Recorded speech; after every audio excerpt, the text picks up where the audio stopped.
Chapter 180. It wasn't just Fang Zhao. Even great-great-grandfather and great-grandmother Fang, these two experienced people, were baffled by the reply. Failed the background check. Not breaking the law, not harming society, not even a demerit from his student days. How could he fail the background check? Great-grandfather Fang was furious.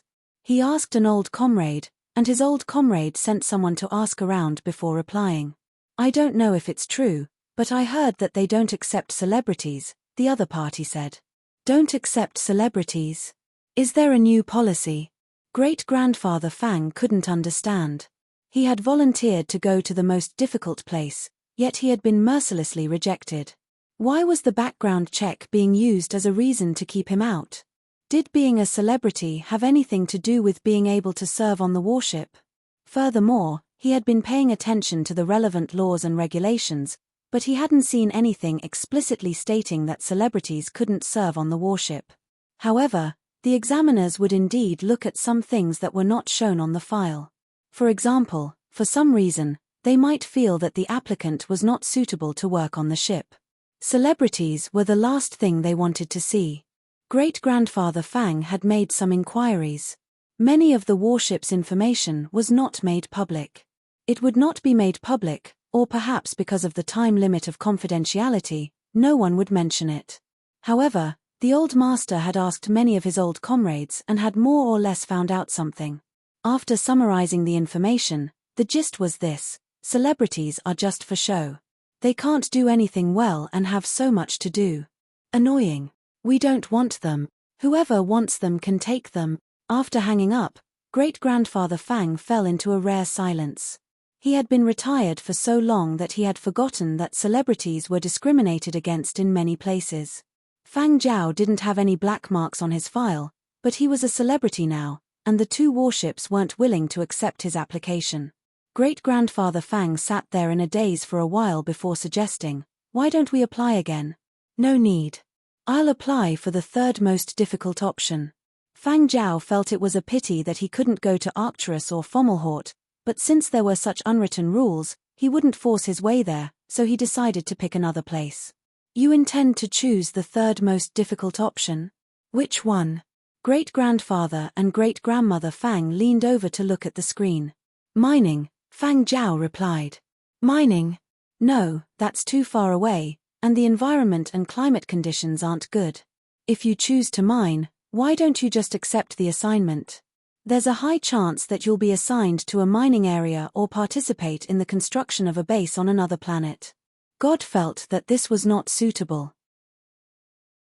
In his opinion, since he could not go to the two military projects that he had hoped for the most, there was no difference in choosing the other ones. After all, it was either mining or building the infrastructure for the future expansion of mankind. It did not matter how far away he was from the mother planet. Instead of going to a faraway place to mine, he might as well obey the assignment. However, Fang Zhao had a different mindset. He had chosen third not because it was the third most difficult planet, but because it was the furthest away from Mother Planet among all the planets that had started development. Fang Zhao wanted to see how far humanity had progressed in the past 500 years. Flying didn't count. What truly began to take root and build was the nature of stepping on solid ground. Without hesitation, Fang Zhao submitted his application for military service. Unlike the previous two, this application was answered very quickly. The reply he received was no longer rejected but accepted.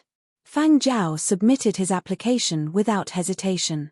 Unlike the previous two, this application was answered very quickly. The reply was no longer rejected but accepted. This accepted did not mean that it was approved. Fang Zhao still had to submit the results of the physical examination. He needed to go to a designated hospital for a physical examination. The hospital was also a district hospital built by the Yangzhou military in Qian City. At the hospital, the people in charge of the physical examination were chatting about the latest entertainment news. As there were not many people around, the ones on duty were not the senior doctors. The experienced ones were all very busy. The ones left behind were medical interns or some youngsters who had just started working. In any case, The people who came for the physical examination were usually people applying for military service or about to enlist.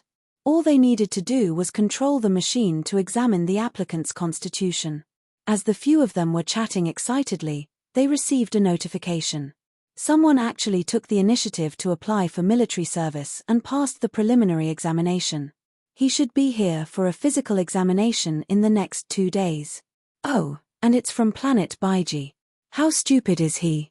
I reckon it's some idiot who got agitated. The young man closest to the door stared blankly ahead. He raised his hand and patted the back of his colleagues who were chatting. The idiot you were talking about is here. Fang Zhao came in wearing a cap. The brim of the cap was pulled down. When he arrived at the physical examination area, there was no one around, so he took off his cap. Fang Zhao looked at the room number and asked, "May I ask if this is the physical examination room for military service personnel?" Yes. This is it. You are Fang Zhao. You are the one who applied to go to planet Baiji? Fang Zhao nodded. That's me. This way, please. After the few young men led Fang Zhao in, they controlled the machine and began to examine Fang Zhao. At the same time, in their hearts, they were howling, "How can it be Fang Zhao? Planet Baiji. It's so far away and the conditions are poor. Going there will just be a burden. Why bother? Have you gone stupid from playing games?" 5 minutes later, a physical evaluation of excellent was uploaded to the military service application page. Very quickly, the status of the application changed from accepted to approved, and Fang Zhao was asked to report to Yenzhou's military district on March 1st. At that time, he would undergo a month of military training and be sent to the military service site in April. When Wayne found out that Fang Zhao had applied for military service on planet Baiji, his jaw dropped. Wayne could not understand why Fang Zhao had chosen this option after preparing for so long. "Why can't you get over it?" Helpless, Wayne contacted Duan Chenji, hoping that she could persuade Fang Zhao. Even though he had already submitted his application, as long as he had not officially started his military service, there was still room for maneuvering. However, Wayne did not get the answer he wanted from Duan Chenji. Duan Chenji told him not to be impatient. The higher-ups might introduce a new policy this year. Fang Zhao's choice might not be a bad thing for them.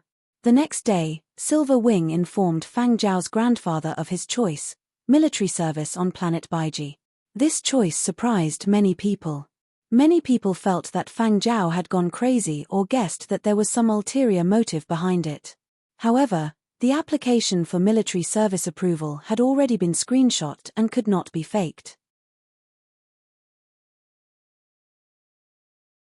Chapter 181. Fang Zhao's application for military service on planet Baiji and his application had been approved. This caused a huge wave in Yenzhou's entertainment circle. This was probably the first celebrity to voluntarily apply for a difficult military service project. Although Fang Zhao's rank was not high in the entertainment circle, his popularity in the past 2 weeks had not been low. This was not entirely due to the Fiery Bird annual gala incident. Experienced people in the industry could tell at a glance that there was a team behind this hype. But they thought that Silver Wing's sensationalism was just a way to make its presence known before Fang Zhao left, so they let it be. Just wait and see. In another month, when Fang Zhao entered the military district and began his military training, when all information about him was sealed off, no one would remember him. Silver Wing just wanted to squeeze every last bit of value out of Fang Zhao before his military service. Regardless of what people outside thought, Fang Zhao bade farewell to great-grandfather and great-grandmother Fang after his application was approved. He left Yangbei and returned to Qian City. He then requested a flying transport from the company and brought Curly Hair to Muzhou.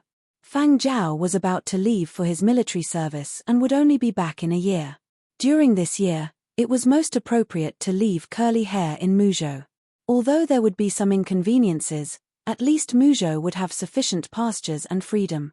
Muzhou people also had the best attitude toward dogs among the 12 continents. Furthermore, Su Hu's batch of puppies had not grown up yet.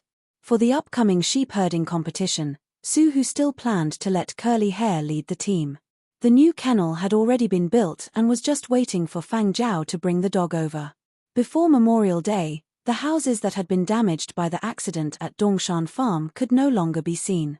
The new residential houses were twice the size of the old ones. At the same time, the parking apron had been moved more than 200 meters away from the houses. Su Hu told Fang Zhao about the plans for the coming year.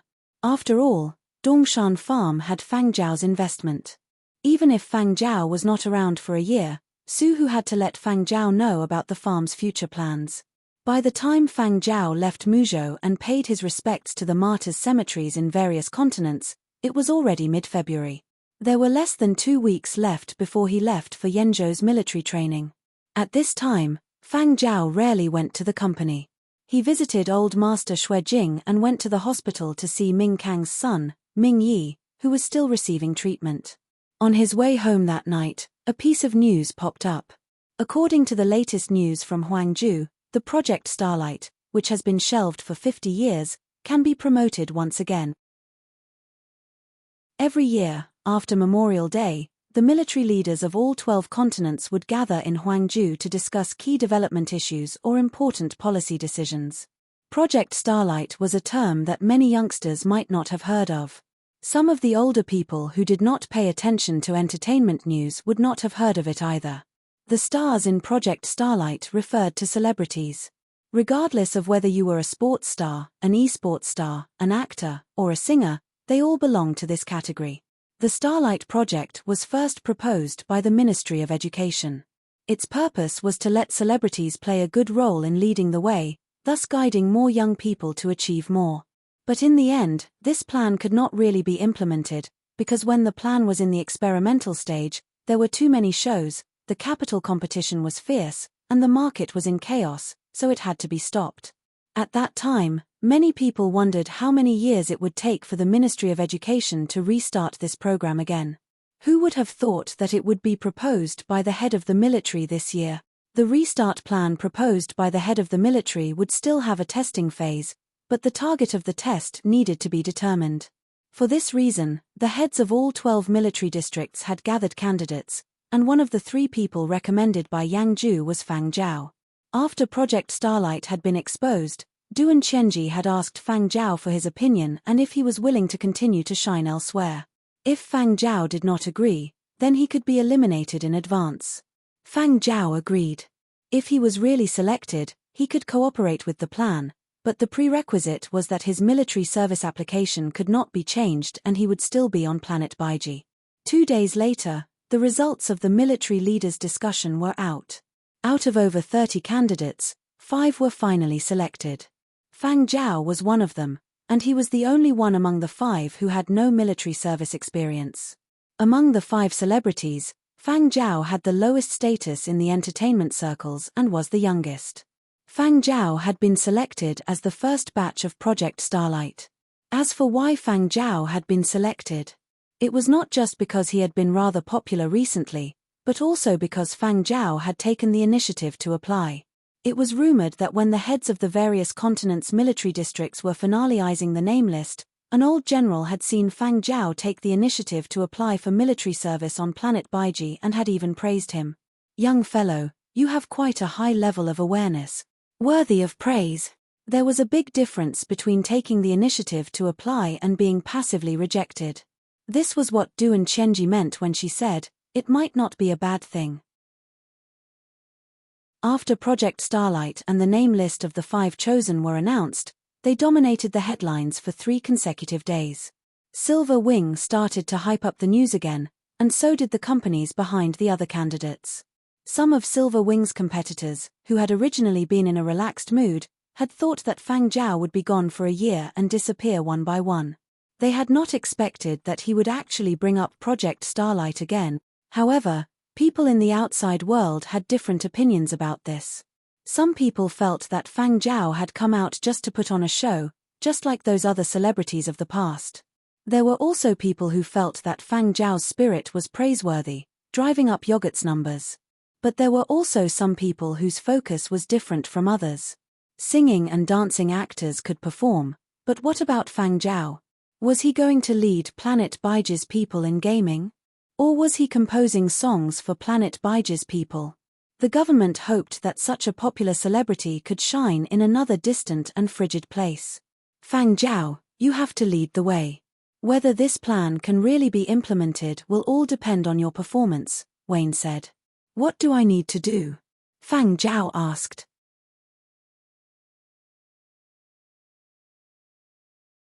Chapter 182. Wayne told Fang Zhao that the company would take care of it, so he didn't have to worry too much. The next day, Silver Wing released an official announcement: Fang Zhao will be going to military service. In response to the government's call, the company has set up a donation program to aid in Planet Baiji's development. The main point was that Planet Baiji was Fang Zhao's military planet. On the first day the program was released, it received donations from netizens all over Yangzhou. Gamers and a few music students donated according to their personal circumstances. Jinro, Zhu Wen, and the others also donated large sums in their own names. Now that Jinro had returned to the gaming circles, this familiar battlefield, his popularity was on the rise, no less than when he had retired. The other members of the Silverlight team also donated, and Zhu Wen and the others had followed Fang Zhao all the way. Without Fang Zhao, they wouldn't be where they were now, so they all donated quite a bit. Silver Wing's internal staff, from the company's top stars to the insignificant, more or less donated. They were not familiar with Fang Zhao, but this was clearly a project the company was focusing on, so they naturally had to support the company. Among the 5 celebrities chosen, Fang Zhao was the only one from Yangzhou. Silver Wing once again used this opportunity to make its presence known, and other entertainment companies were envious. Fang Zhao's luck is a little too good. Indeed. Why can't he share some with me? I don't know how to answer multiple choice questions, and I guessed wrong all the time. Who would have thought that they would actually restart Project Starlight at this time? With this label, Fang Zhao's future as a star will probably be even smoother. Fang Zhao probably didn't think this would happen when he applied, right? Silver Wing's donation program had detailed records of the source and destination of every sum of money. This was modeled after Fiery Bird. All the money received would be used to support Fang Zhao's place of military service. Many people lamented Fang Zhao's good luck. Even Wayne said that Fang Zhao's luck was so good that it made people envious. Fang Zhao only smiled when he heard that. Good luck. Maybe it was because he had been unlucky in his previous life, and he had made up for it in this one. Soon, donations were no longer limited to Yangzhou itself. People from other continents also made donations from other continents. The amount of money and resources that could be brought back to his military service planet was increasing. It wasn't just Silver Wing. The companies of the other 4 celebrities also did the same. Continue to shine? What the army valued was not their skills, but their popularity. Look, isn't a donation a lot of money? From the looks of it, their rebooted Project Starlight was quite successful. However, whether or not it was truly successful would still require time to verify. Sufficient attention and sufficient funding were the most direct goals of this plan. On Planet Baiji's transport ship that was transporting conscripts, the captain was so excited that he wanted to cry. Every year in April and October, he would be responsible for bringing the new recruits to the military base. However, in the past, when he brought the new recruits, there was a shortage of all kinds of resources. On the way to the military base, they had to scrimp and save. Other than the family members of the new recruits, probably no one would care about them. However, it was different this year. The military had restarted Project Starlight, and these people, who were usually not good at collecting funds and were engaged in construction on distant planets with harsh environments, had benefited a lot. The application that Fang Zhao had submitted had been personally reviewed by Planet Baiji's highest-ranking military officer, Lieutenant General Shanta. He looked at the list of applicants. There was actually only one person who had taken the initiative to apply. Although he did not like having celebrities come to his base, it was rare to meet someone who had taken the initiative to apply. Logically speaking, things like military service applications did not require a person of his rank to worry about. It was Shanta who had asked the person in charge of military service to submit the application to him. It was rare to meet someone who had taken the initiative to apply. So be it, a celebrity. After some hesitation, Shanta had still agreed. However, Shanta had not expected that this time, he would actually benefit from it. However, while the people on planet Baiji were happy, the people on Arcturus and Fomalhaut were regretting their decision. Why had the higher-ups decided to slow down the pace of exploration? Because manpower, resources, and financial resources were limited. Moreover, in the past few years, too many planets had been discovered that could be developed. The bases on each planet were trying their best to fight for more funding. As a result, the speed of development and construction on each planet was different. Some planets had sufficient funding and manpower, so their construction speed was naturally much faster than those that did not have funding or subsidies. As for some planets, even though they had been discovered early and the construction of the bases there had started early, their progress was extremely slow. Actually, the higher-ups had originally intended to leave behind only one warship to continue exploring, but in the end, they had decided to leave behind 2 warships. However, even though they had left behind 2 exploration warships, the funding had not increased by much. This way, their pockets were a little tight. Furthermore, the exploration warships now did not receive as much attention as the Sirius had, and life on board was also tough. Wasn't it just a celebrity? As long as they could pull in sufficient military funding, sufficient investments, and sufficient attention, when Fang Zhao arrived on planet Baiji and officially entered his military service, as long as he did not overstep the bounds, they could bear with it for a while. Baiji's highest-ranking officer thought to himself. At the end of February, Fang Zhao boarded the flying transport that Du and Qianji had arranged for him. Besides the pilot, there was also a stranger on the flying transport. This person was wearing the logo of First Frontline. First Frontline was an electronic publication with a long history. It had been around since the founding of the new era. After the founding era, mankind had once again explored outer space, discovered new power ores, and so on. This made First Frontline the most subscribed electronic publication in the world. But now, when First Frontline was mentioned, very few people knew about it, including some old folks over 150 years old. If they did not do some research, they might not even remember it. This time, First Frontline had dispatched 5 reporters to follow Fang Zhao, 1 for each celebrity. The stranger that Fang Zhao had seen in the flying transport was the one that First Frontline had sent to follow him. After that, he would follow Fang Zhao to the military training grounds before heading to his military service location. This reporter was somewhat cold. It was unclear if he was born into a prestigious family or if he was dissatisfied with this job. When he saw Fang Zhao, he only gave him an indifferent glance and did not say a word. At the same time, Planet Baiji's highest-ranking officer was in a discussion with a few deputies. Entertainment celebrities. Don't expect them to be able to do much. Although our planet's conditions are tough, I am still willing to give these little celebrities who are paid for military service some special treatment, Shanta said. What can those little celebrities do with their skinny arms and legs? Just treat them nicely when they come. An aide shook his head, as if recalling some bad examples from the past.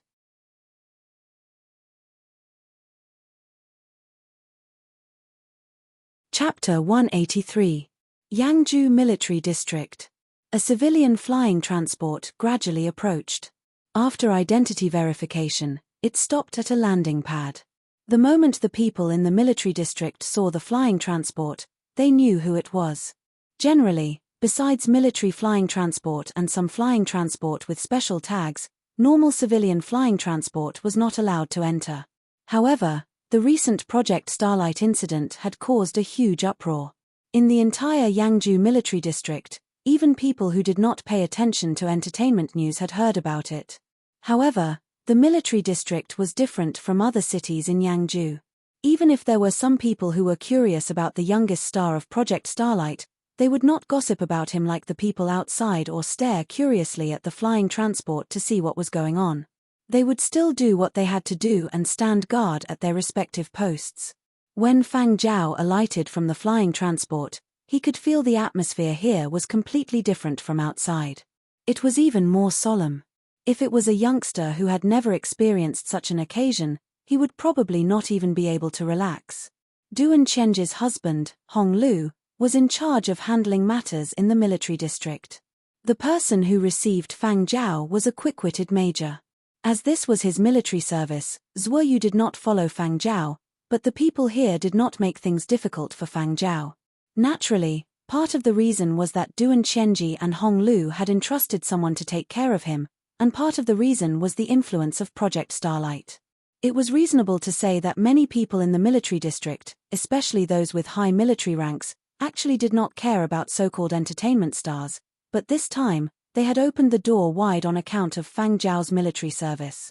The military district was still very short on funds, not to mention those faraway planets that were currently under construction. Even though celebrities made large donations from time to time, the overall amount of donations was not small.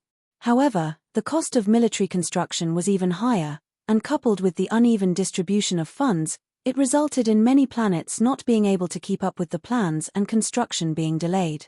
Poor places were still poor because military funds did not reach them. This was also why there were so many shady dealings and money transactions during military service. Everyone wanted to use some other means to earn money. Only by keeping up with the funding could they speed up the construction process and gain merit to be promoted.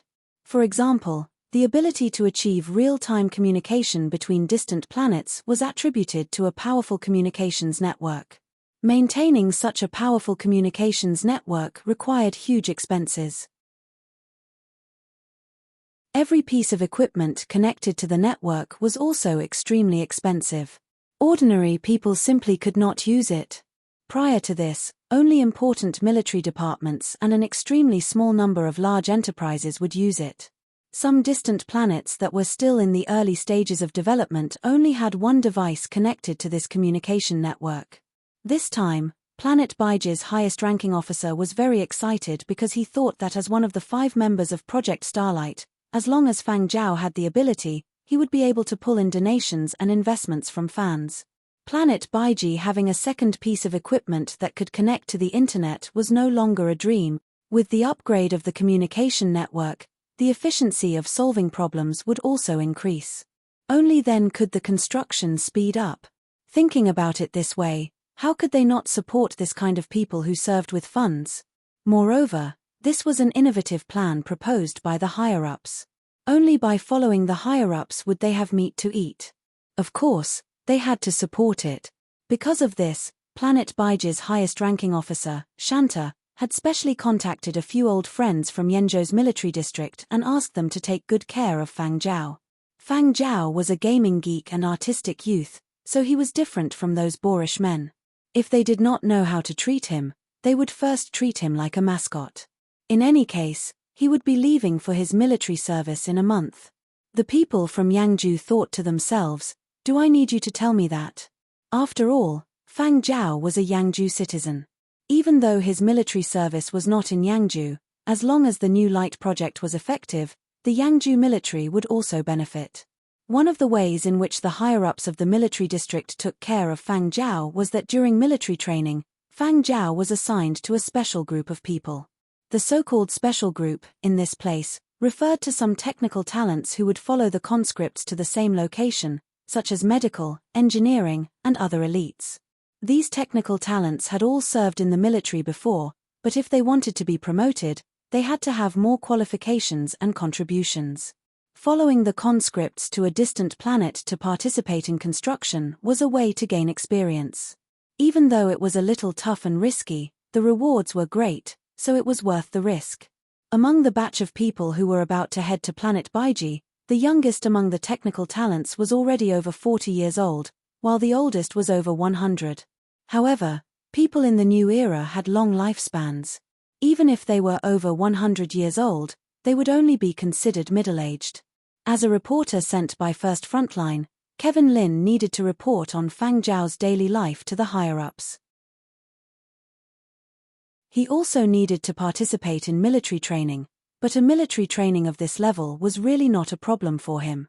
Clearly, the people from the military district are taking care of you by assigning you to the special group of people. It was rare for Kevin Lin to take the initiative to say such a long sentence to Fang Zhao. He even emphasized the word special group of people to stimulate Fang Zhao's self-esteem. If you wish to participate in normal military training, I can. Before Kevin Lin could finish his sentence, he saw Fang Zhao walk over to the special group of people. Kevin Lin stood there with his mouth agape. He had originally intended to persuade Fang Zhao to participate in normal military training. That way, he could write a script praising Fang Zhao and submit it. Who would have thought that Fang Zhao actually intended to participate in military training with the special group of people? How could he have the cheek to praise him? Wasn't it said that youngsters in their teens and 20s were the most vulnerable? Completely useless. Kevin Lin went online to check his colleagues who were following the other 4 celebrities. They had all started to write their scripts at a tremendous speed. Among the 5 celebrities in the first phase of Project Starlight, other than Fang Zhao, the other 4 had applied for normal military training. Even if Kevin Lin did not go online, he could guess how the internet would evaluate Fang Zhao. In the first phase of Project Starlight, other than Fang Zhao, the other 4 were Andre from Majo, a movie star famous for his thrilling and hot-blooded action movies, Fritz from Huangju, a famous singer, Wu Tianhao from Tongju, a racer and a member of Tongzhou's aristocratic Wu family, and Li Xiaoxiao from Ajinazu, a program host with a lively and ever-changing expression. She had a comical aura and was good at making people laugh. As a specially assigned reporter, Kevin Lin also hoped that Fang Zhao could do more explosive things during his free time during the military training. However, when the military training started, Kevin Lin was disappointed again. After finishing his run, Fang Zhao did not even break a sweat. He sat to the side and chatted with a few slightly older technicians. It seemed like they were having a rather congenial conversation. Kevin Lin retracted his gaze and let out a long sigh. Watching other celebrities sing, dance, and gesticulate with soldiers from the military district. There were also some who told jokes and amused jokes. Those scenes would attract the attention of many fans. Looking at Fang Zhao's side, oh, today it was a different engineer talking about construction theory. Kevin Lin, who was sitting a short distance behind Fang Zhao, had a deadpan expression the entire time. He was completely out of sorts. He had also wanted to release some news that would attract people, but here, there was only construction theory, species evolution, biological invasion, information network, and other topics. Every day when he returned home, Kevin Lin could only put on a bitter face when First Frontline's chief editor urged him to write. What can I do? I am also in despair.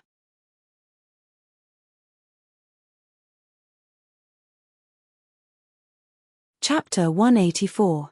First Frontline had created a special column for Project Starlight, Code S. There were 5 channels, from S1 to S5, arranged according to the age of the 5 celebrities.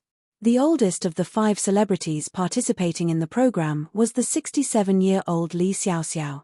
As a professional host of a relaxing entertainment program, Li Xiaoxiao's comical face alone was enough to attract many viewers. Not to mention, she was also good at making jokes. She could easily make people laugh. Channel S2 was hosted by 61-year-old singer and actor Fritz.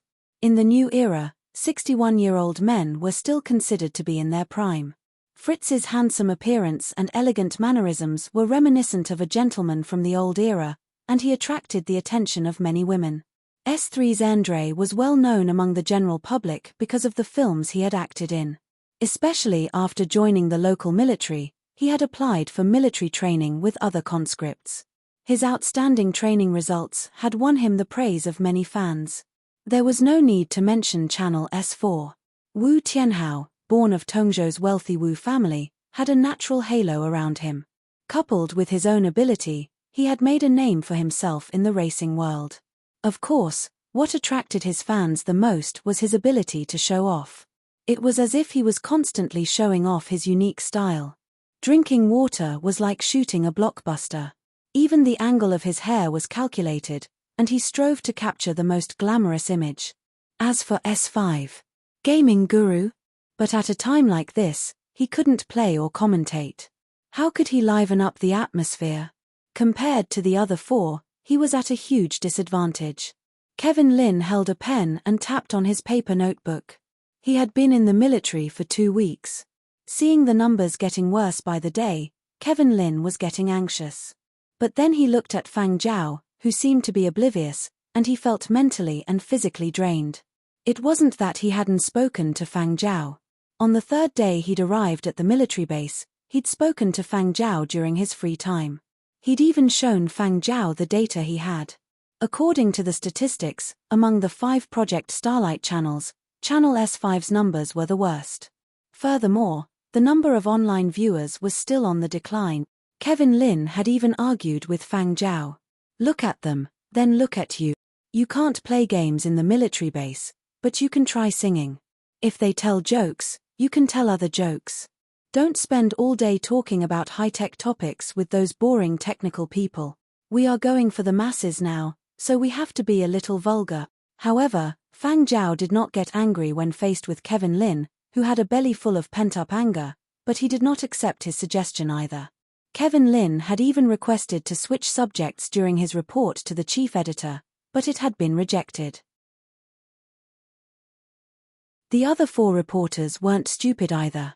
None of them were willing to switch subjects with Kevin Lin. Kevin Lin checked the time and sent a message to Fang Zhao.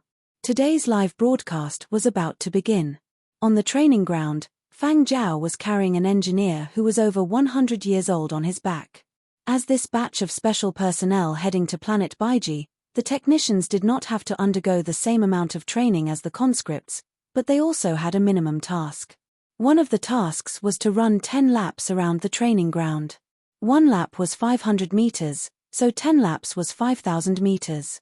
Luckily, there was no time requirement. As long as they completed the laps, they would have completed the task. Among them, there was an older engineer who had a chronic problem with his legs. After running 2 laps, he started to walk, and after 2 laps, he started to get tired. Previously, Fang Zhao had carried him the entire way, and it was the same today. The camera followed Fang Zhao, and the engineer's voice could be heard clearly. Different geological environments have different construction styles. For example, Planet Baiji. Kevin Lin continued to look like his soul had left his body. He stared blankly into space, his brain trying to come up with a countermeasure. Channel S5 had attracted quite a lot of viewers at the start, but soon, the novelty had worn off and people had switched to the other 4 channels. Most of the viewers watching the live broadcast were young people. They did not want to listen to their grandfathers talking about the past while watching the live broadcast. Because the majority of Channel S5's live broadcast time consisted of technical staff narrating stories from the past, it was nicknamed the Story Channel by netizens. The data showed that most of the people who continued to watch Channel S5 were old people, especially those who had retired. They especially liked the reminiscing tone, so netizens also called Channel S5 the Old Carders channel. Kevin Lin couldn't understand Fang Zhao's preferences. He wanted to grab Fang Zhao by the collar and ask, "You are a young man in his 20s, not a middle-aged man over 120. Why do you have such preferences?" No matter how conflicted Kevin Lin was, the technicians with Fang Zhao quite liked this young man. It was rare to find a young fellow willing to listen to them talk about the glorious achievements of the new era. They had already received instructions from their superiors to reveal some confidential information so that people could better understand the difficulties of foreign planet construction and the results of their efforts over the years. Be vigilant in times of peace, prepare for a rainy day. This was what the leaders of the founding era had exhorted when they had finalized their plans for foreign planet exploration. Today was just like any other day. The slightly older technician on Fang Zhao's back had just started talking when the other technicians gathered around to share their personal experiences or stories they had heard from others. Kevin Lin opened the data analysis software and stared listlessly at the changes in today's live broadcast data. He didn't have high expectations. He just hoped that the constantly dropping numbers would stabilize and stop falling. But when he saw the numbers for today's live broadcast, Kevin Lin's eyebrows rose as if he didn't believe it. He refreshed the page and took a closer look. That's right. Today's online viewer count was higher than yesterday's. Is this finally stabilizing? Kevin Lin's mood brightened up a little. However, whether or not the numbers had really stabilized and stopped falling would have to be calculated for a few more days. 5 days later, Kevin Lin took the latest week statistics and looked at the detailed data analysis. The number of viewers below the age of 80 was still declining, but the percentage of viewers above the age of 100 was rising sharply. Was he going the middle-aged route? Kevin Lin stared at the statistics for a long time before revealing a look of realization. So that's how it is. No wonder he didn't have any tricks up his sleeves. Turns out he already had a plan. Brilliant.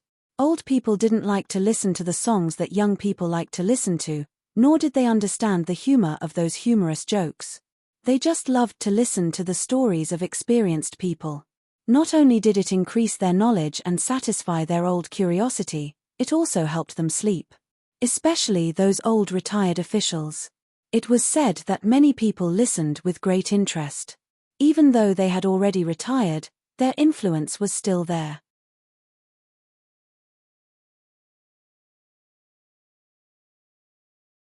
Chapter 185. Yangju Yangbei Retirement Facility. When great-grandfather Fang heard the live broadcast notification, he hurriedly contacted his old comrades. Today's live broadcast is starting again. Is that so? What is it talking about today? An old man asked. I think it's talking about a certain project from a certain base more than a decade ago, another old man replied. A bunch of seniors in the retirement facility put down whatever they were doing and went online to watch the live broadcast that they had long since saved. At first, they had watched the live broadcast for great-grandfather Fang's sake. With great-grandfather Fang showing off, many people in the retirement facility knew that his great-grandson, Fang Jiao, was a member of the first phase of Project Starlight initiated by the military. But as they watched, they felt that this live broadcast was rather interesting. Some of the things that the engineers and scientists talked about were things that they had experienced when they had been in office. For example, during the live broadcast on S5 yesterday, a biology research institute had mentioned the invasive species and the leaking of experimental strains. These Muzhou people were even more moved. In Muzhou, there had been cases where foreign people had brought experimental strains into Muzhou and nearly destroyed a district's ecosystem. During the live broadcast, a Muzhou farm owner had posted on the discussion forum. I was wondering why the seeds were delayed for so long before being shipped out. Turns out there was more to it than meets the eye. Following that, other Muzhou farm owners who were watching the live broadcast also chimed in. Right. Those who stole experimental seeds should be heavily punished. Since they were still in the experimental phase, they had yet to determine their stability and whether long-term consumption would cause harm to the human body or the local ecosystem. The space laboratory would definitely not release such seeds. Stealing seeds to sell without permission was a heavy punishment. Yesterday's broadcast had indeed resonated with many Muzhou people. And today, when the live broadcast started, the quick-witted people thought of a certain unspeakable project from more than a decade ago. Those who had been in office back then had not dared to bring up that topic. They had thought that no one would bring it up in the next few decades. Who would have thought that it would actually be brought up in a live broadcast? Clearly, the higher-ups had no intention of hiding it anymore. They were just using this live broadcast to reveal more information. This was also the reason why these old cadres especially liked to watch this live broadcast. Although they had already retired, they were still very sensitive to politics. Some of their children and grandchildren also worked in positions of real power.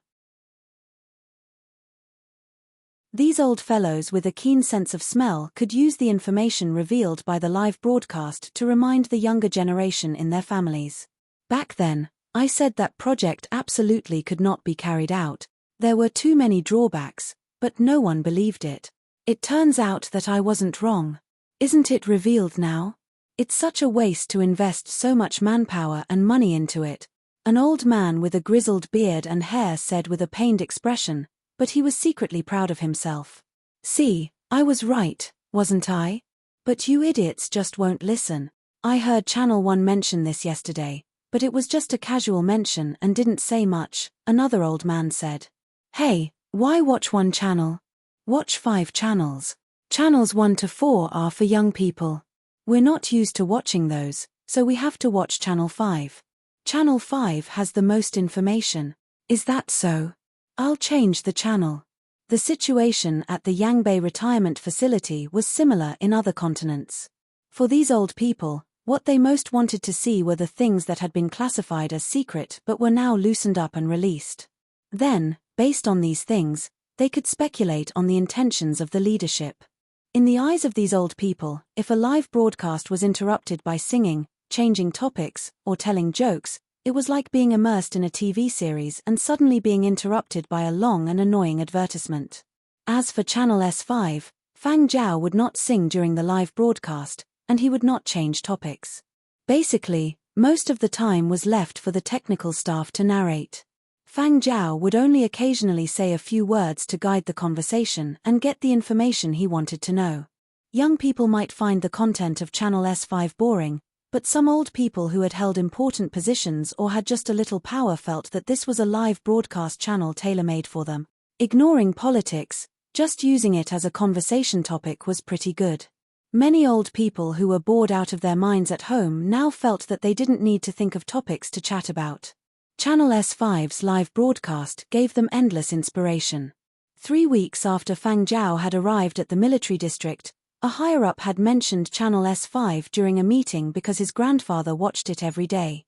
Kevin Lin had thought that Fang Zhao had planned this long ago and had intended to follow the path of a veteran cadre.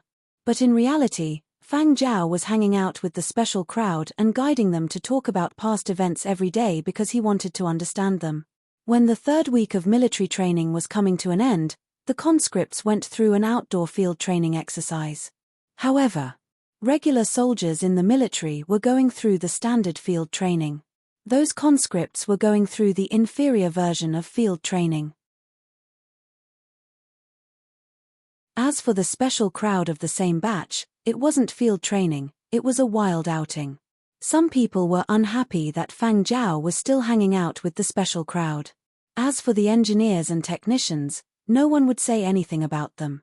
They had already completed their military service when they were in their 20s, and now their statuses were different. They weren't here as conscripts, so it was understandable that they were a little more relaxed. But what's wrong with you, Fang Zhao?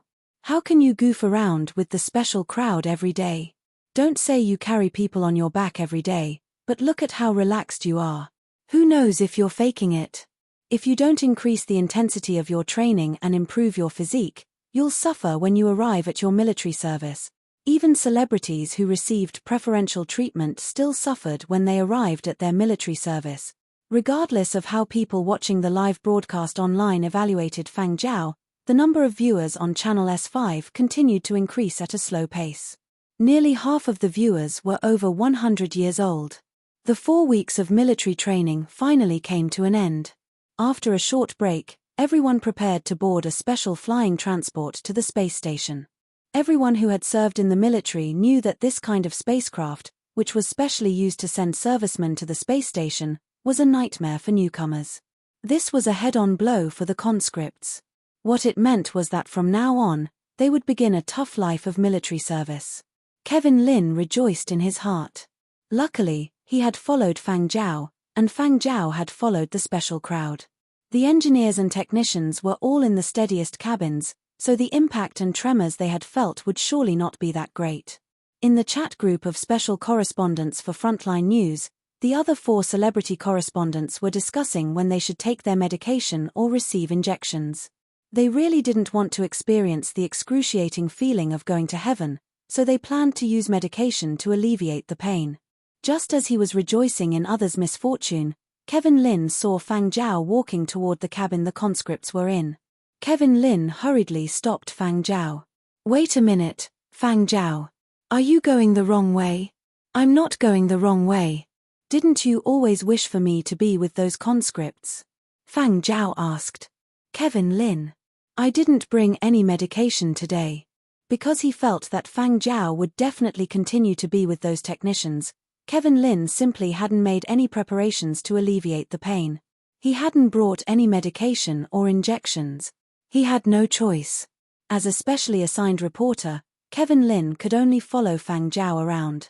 Wherever Fang Zhao went, he would go. He had no choice. Fang Zhao had chosen the economy cabin. No matter how much he hated it, No matter how much he resented it, he could only bite the bullet and follow. Fang Zhao followed the instructions on his seat. After sitting down, he adjusted the back of his seat and fastened his seatbelt. After he was done, he was still in the mood to read the various manuals attached to his seat. Kevin Lin, who was beside Fang Zhao, was different. His entire face was deathly pale. Although he couldn't remember the terrifying experience from 20 years ago, that feeling of terror was deeply engraved in his mind. It was as if he had died once. Now that he thought about it, he couldn't help but be afraid. An officer in charge of transporting personnel was speaking nearby. Kevin Lin was in no mood to listen. By the time he came to his senses, the officer had already finished speaking. He turned his head and asked Fang Zhao, "What did he just say?" Fang Zhao replied calmly, "He said that he would be sending us to heaven very soon to enjoy the out-of-body experience."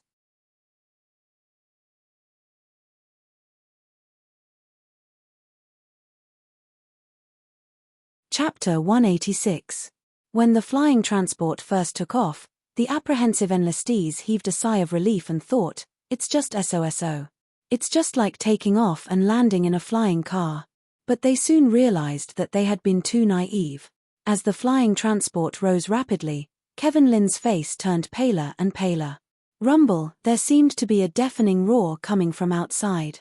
Outside the windows was a sea of red. The cabin they were in was shaking violently as if it had encountered a malfunction. Their internal organs were resonating, and the low-frequency vibrations increased the load on their bodies, making them feel extremely uncomfortable. Some of them howled in pain and cried for their parents. Although the others did not howl as fiercely, they were definitely not better off than the former. Only now did the enlistees deeply experience the feeling of having their souls leave their bodies that the military officer had described. Their organs were about to shatter, the fear of dying the next moment, and the hopelessness of struggling was futile. They thought they were really going to give up their lives here. In another cabin not far away from the enlistees, the special population cabin where the scientists and engineers were located was as calm as if it was another world. The cabin's soundproofing was very good, but they could guess what was happening there. This was something every one of them had experienced. Some of them looked at the cabin with nostalgia and rejoiced that they would not have to go through such a terrifying process again. How pitiful. A scientist sighed. No one knew if he was lamenting the young enlistees suffering physical and psychological torture or if he was lamenting his former self. Kevin Lin is even more pitiful, a mining engineer said. Among this batch of enlistees heading to planet Baiji, only Kevin Lin had to suffer a second round of torture. Speaking of which, this is also Little Fang's first time experiencing it. "I wonder how he is now," an engineer over 100 years old said. Many of these people had received help from Fang Zhao, especially the oldest scientists and engineers. At this moment, their eyes were filled with worry. They only hoped that Fang Zhao would not be traumatized by this. What was happening in the enlistees' cabin was just a simulation. It was a simulation of the early days when humans were exploring space and technology was not mature enough. This was not specific to Fang Zhao or a few people, but an unwritten rule of the entire military service system. One was to let the rookies experience what their predecessors had gone through, so that they could personally experience the suffering of those pioneers who had once made contributions to the great cause of mankind, struggling on the edge of death. This was a form of tribute to those pioneers. The second was to sharpen the temper of this bunch of young people who had just come of age. "I'll torture you until you're half dead. No matter how rampant you are at home, you'd better keep your claws when you leave the planet. Otherwise, I'll make sure you suffer." This was the first tribulation that the conscripts had to face, and it was also a tribulation that most conscripts had to go through. In the future, they would turn pale at the mention of it. Even if some of the enlistees had already learned about it through information on the internet, or some of their relatives and friends had told them about it, they still felt indescribable pain when they truly experienced it. Fortunately, this only happened for half a minute. After that, the cabin slowly calmed down. Half a minute, 30 seconds, but under that kind of extreme pain, every second was torture. The young enlistees who had finally endured those 30 seconds felt as if they had been given a new life. When the cabin finally calmed down, they were at a loss as if they didn't know what year it was. At times like this, the difference between the strong and the weak became apparent. Those with stronger physiques looked much better than those with weaker physiques. Some of those with weaker physiques had already fainted. Those who were slightly better did not faint immediately, but their nostrils and mouths were bleeding. Their eyes were bloodshot as they sat there in a daze. A month of military training might not have made them undergo a complete transformation, but their physiques had definitely improved a little. If they had been subjected to this without military training, there would probably have been even more people lying on the ground. The emergency personnel calmly walked into the cabin and treated these people. They could obtain data on each enlistee's physical condition through the monitoring equipment on their seats. They knew that their lives were not in danger, so they were not in a hurry. They had seen this sort of thing many times. It happened every year in April and October. Kevin Lin's face was deathly pale, as if he had encountered a major accident, but at least he was better off than those who were weaker. "Drink some?" Fang Zhao handed Kevin Lin a bottle of water. "Thank you." Kevin Lin's mind was still not fully awake. When he heard Fang Zhao's words, he took the opened bottle and hurriedly took a few mouthfuls. But very quickly, Kevin Lin stopped drinking and turned his head to look at Fang Zhao beside him. His gaze scanned Fang Zhao back and forth a few times, as if he was sizing up an alien he had never seen before. Fang Zhao's complexion could not be considered rosy, but he was not considered pale either. He did not look much different from his usual self. He did not look like someone who had just gone through that ordeal. "You have been sitting here all this while?" Kevin Lin asked uncertainly. Fang Zhao nodded. Kevin Lin opened his mouth, many questions swirling in his mind. Finally, he asked, "How do you feel now?" Fang Zhao thought about it seriously and replied, "A novel experience." Kevin Lin. He had never heard anyone describe that kind of painful experience in such a fresh and refined manner.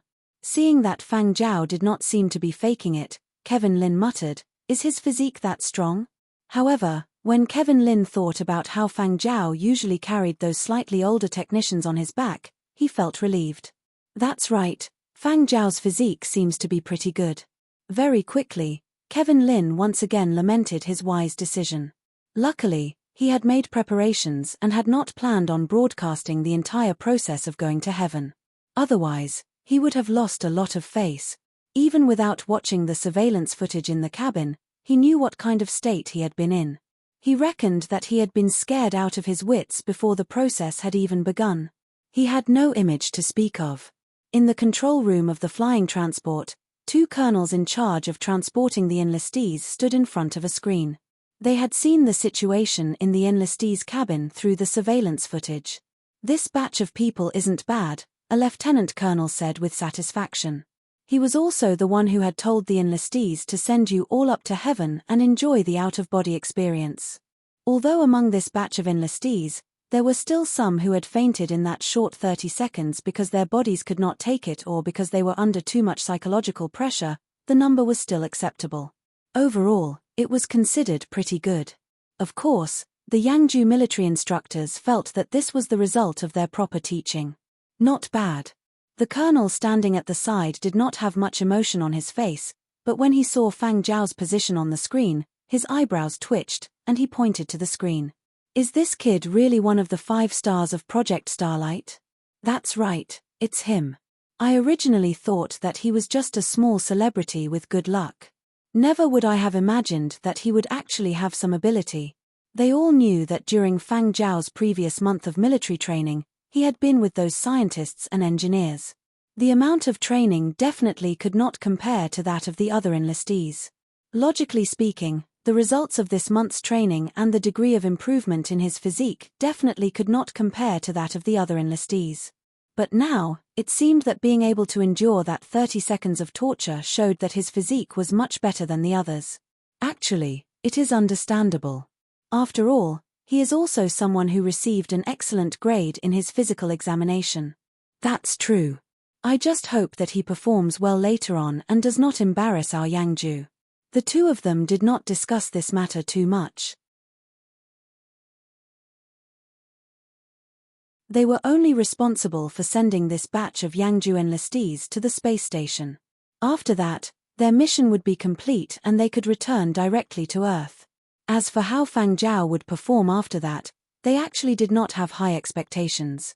Among the 5 stars of Project Starlight, Fang Zhao was at a huge disadvantage. Don't think that he had attracted a bunch of middle-aged and elderly audiences. Who could say how things would develop in the future? Generally speaking, it was much harder to get money from the middle-aged and elderly audiences than to coax donations from the easily agitated youngsters. So what if there were more audiences?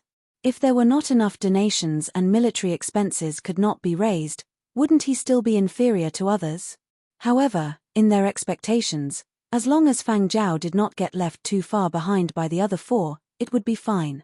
After all, Fang Zhao's age and status were there, and he did not know how to coax fans. It was better not to have too high of an expectation. Inside the enlistees' cabin, after being treated by the medical staff, the previously pale people finally felt better. "We are already out?" a youngster asked. "Yes. We can see Earth from the window," a few people replied weakly. They had seen what this planet looked like countless times, whether it was for extraterrestrial travel or other means of transportation. They had long since lost their sense of novelty. Even for first-time enlistees, the novelty only lasted for a moment before they lost the mood. Nowadays, images were rampant, and they had seen too many. They were a little homesick, not just for their own families, but also for their homeland. They always felt that on this planet where they had grown up, no matter where they were, whether it was their own continent or another continent, it was still Earth. They were stepping on solid ground, and whenever they wanted to go home, all they had to do was book a plane ticket and they would be home. But from now on, they had to distance themselves from this familiar planet. They felt like their feet were suspended in the air, and their hearts were suspended. After all, they were still young, and this was the first time they were so far away from home. When they thought about the year of arduous military service ahead of them, they felt a little sad. The cabin became silent and a little stifling. Amidst this silence, Fang Zhao walked over to the window and looked outside. Kevin Lin was about to say something to Fang Zhao when he saw Fang Zhao's gaze soften as he looked out the window, as if he was looking at a peerless treasure. Fang Zhao stood by the window, his gaze piercing through the transparent window, shocked and persistent. The azure blue planet seemed so small in the vast universe, yet it carried so many emotions and memories. Not from holographic images, not from important scientific news, but from his own eyes. Separated by this window, he clearly and attentively looked at the planet where he had been born, grown up, struggled, and fought. The entire sphere shrunk into his field of vision, dominating the focal length. The distance was so close that it seemed as if he could touch it with his hand. This was the planet 500 years after his death. It was familiar yet strange. It had recovered. Although it was a little different from its appearance during the old era, at least it was a healthy color again. How rare. The sudden surge of complex emotions made Fang Zhao's eyes burn. Looking down, it was the azure blue planet. Looking up, it was the endless starry sky.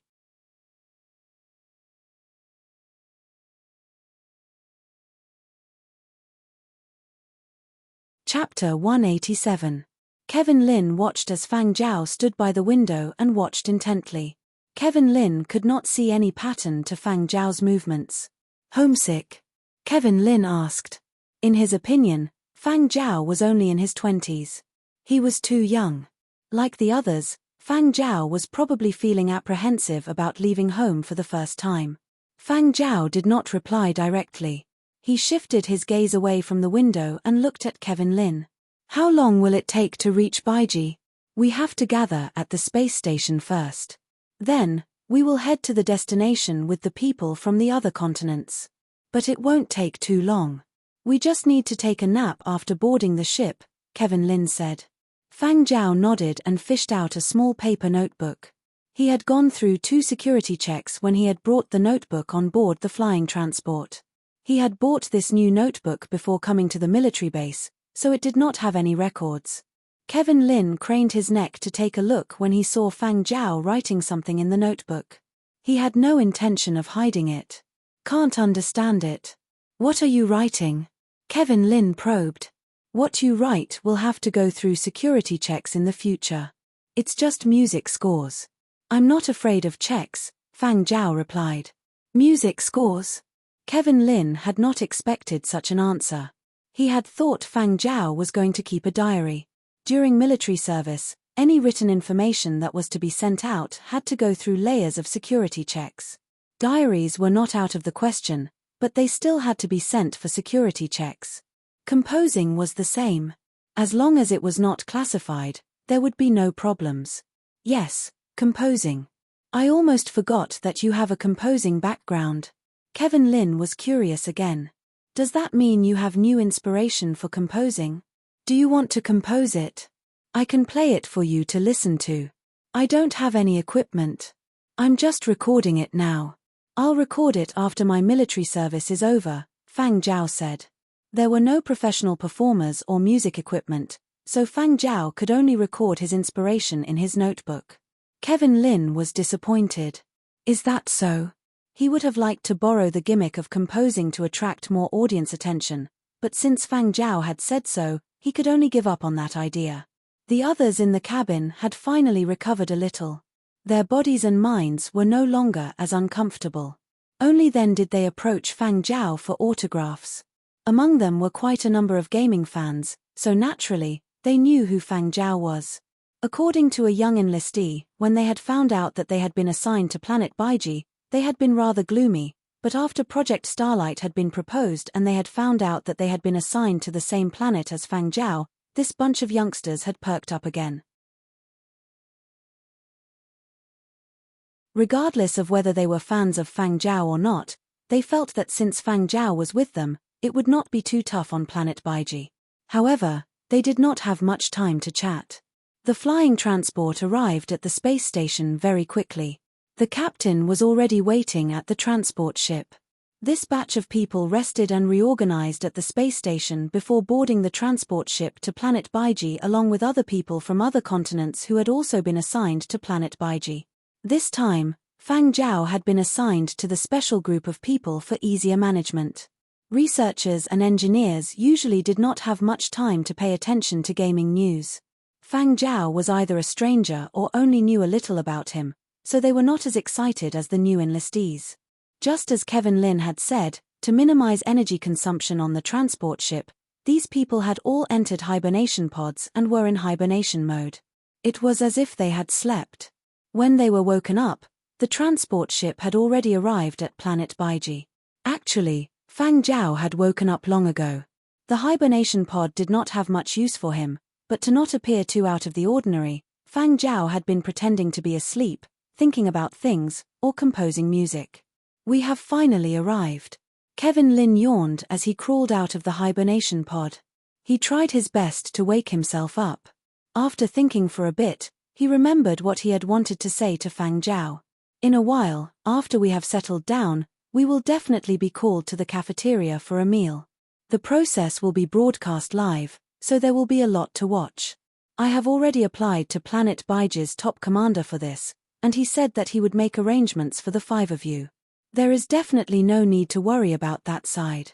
What I want to talk about is us.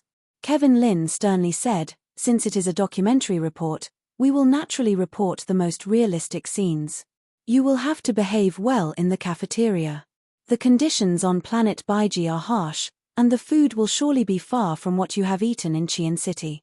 But no matter how bad the food is, don't show any disgust. You will definitely not be used to the food here for the first time. You don't have to finish all the food, just a third will do. Even if you have to endure it, you have to endure that third. After that, you don't have to eat anymore. I will direct the camera to another place. Not just Fang Zhao, even Kevin Lin felt that he would definitely not be used to the food here.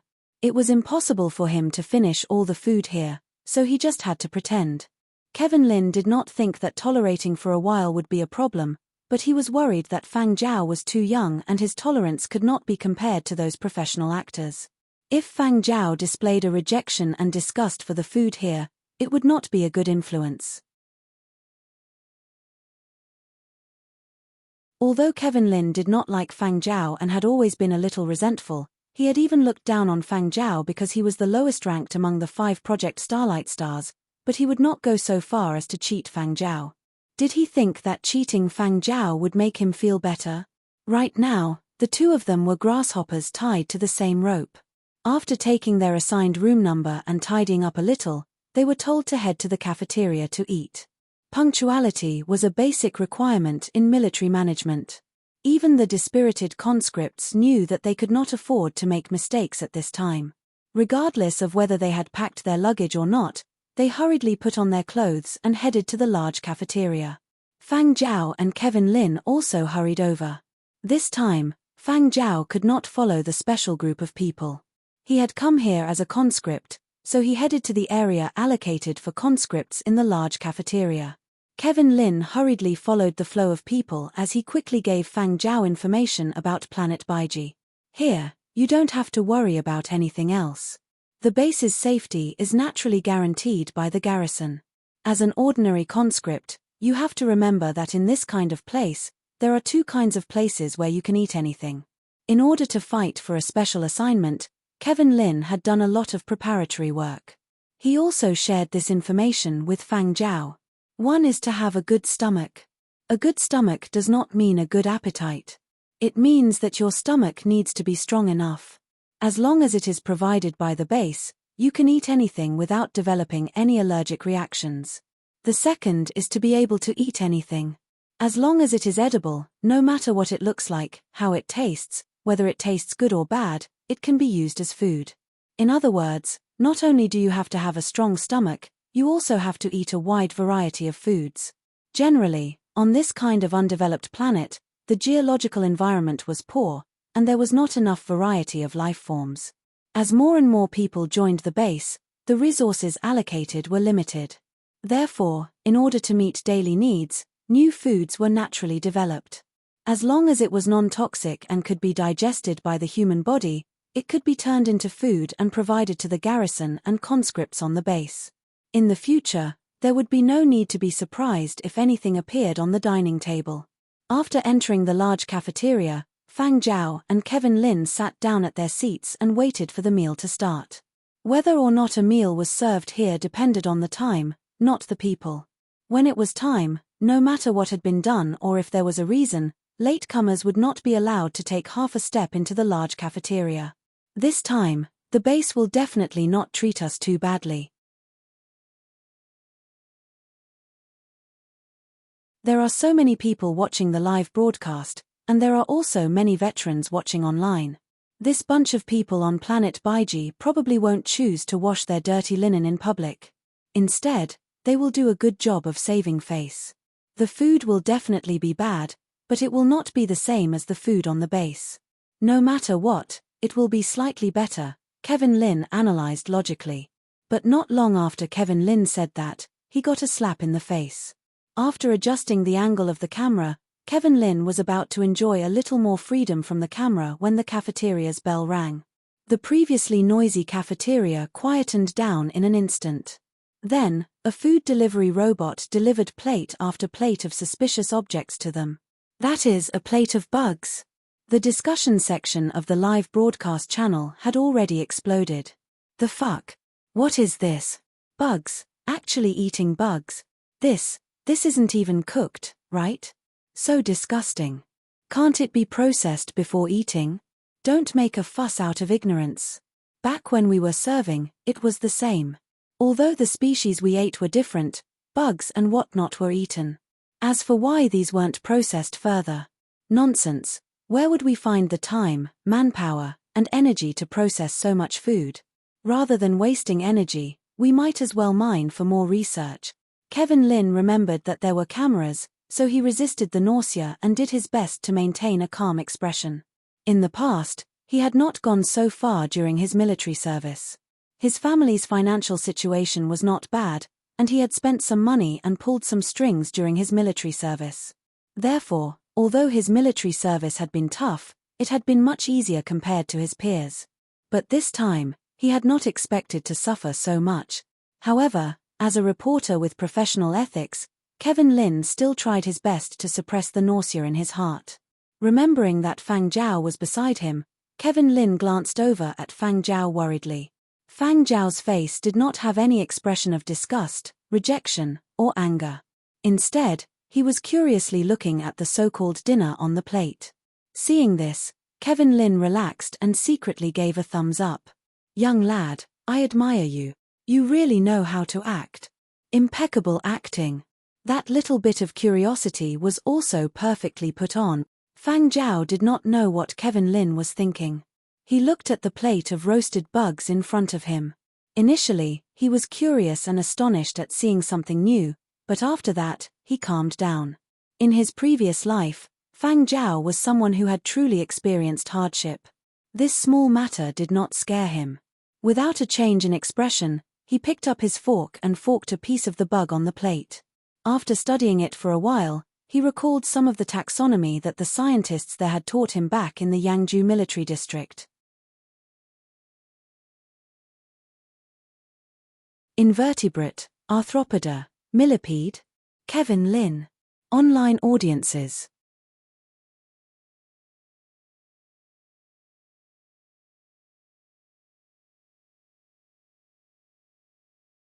Chapter 188.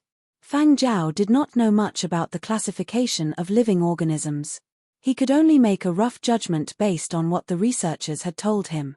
Whether it was correct or not, he was not sure which family or genus they belonged to.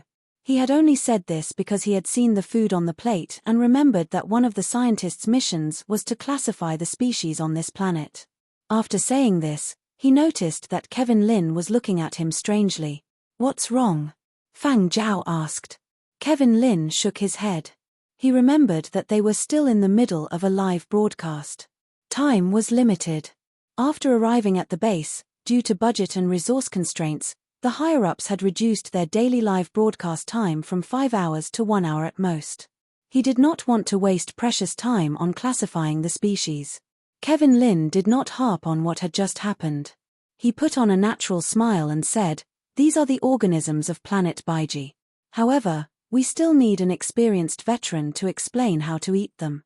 Kevin Lin was different from Fang Zhao. Before figuring out how to eat them, he would not make a move.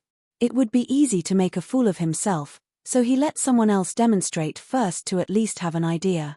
If the way to eat them was too unsightly, he would not let the camera face him. The eyes of a young man who had been waiting at the side lit up. He could not control the smile on his face. His lips were almost touching his ears. There were 2 batches of conscripts every year, one in April and one in October. Last year, the batch from April had already left before Fang Zhao and the others had arrived. As for the batch from October, they would have to wait until October before returning.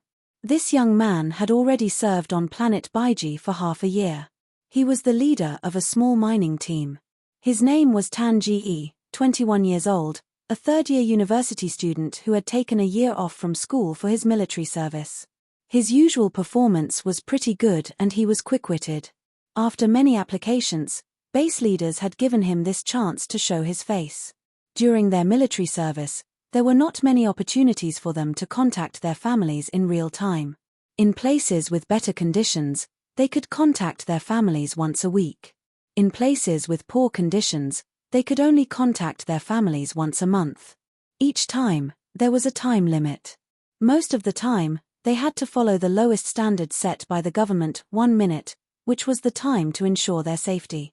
They could not even talk to their families even if they wanted to. There was no choice. Who asked them to be poor here? But now, the opportunity had come. Baiji Base had changed for the better.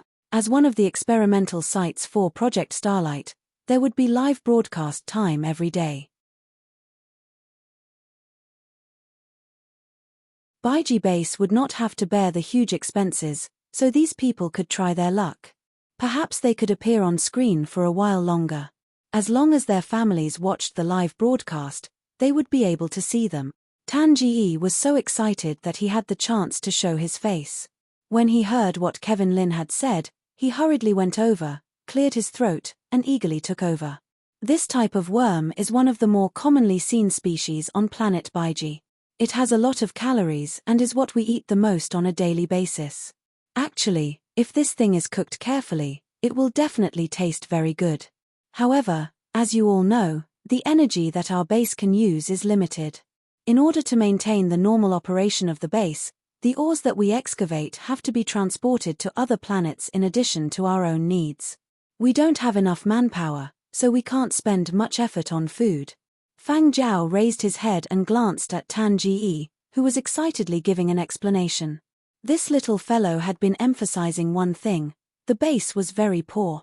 What Tan Ji had conveyed was the intentions of Baiji Base's leadership, and the thinking of Baiji Base's leadership was the complete opposite of what Kevin Lin had predicted. Kevin Lin had thought that the base's leadership would bring out a better-looking dinner to save face, but he had not expected that the base's leadership would choose the more practical strategy of crying poverty. Kevin Lin's way of thinking was still stuck on Earth, but the environment was different. Even leaders of the same rank and position would make different choices. This was also the reason why this kind of dinner had appeared on the dining table on the first day of their arrival. The base's leadership thought, since we are poor, then we should let more people know how tough and poor the conditions here are. This way, we can earn more sympathy.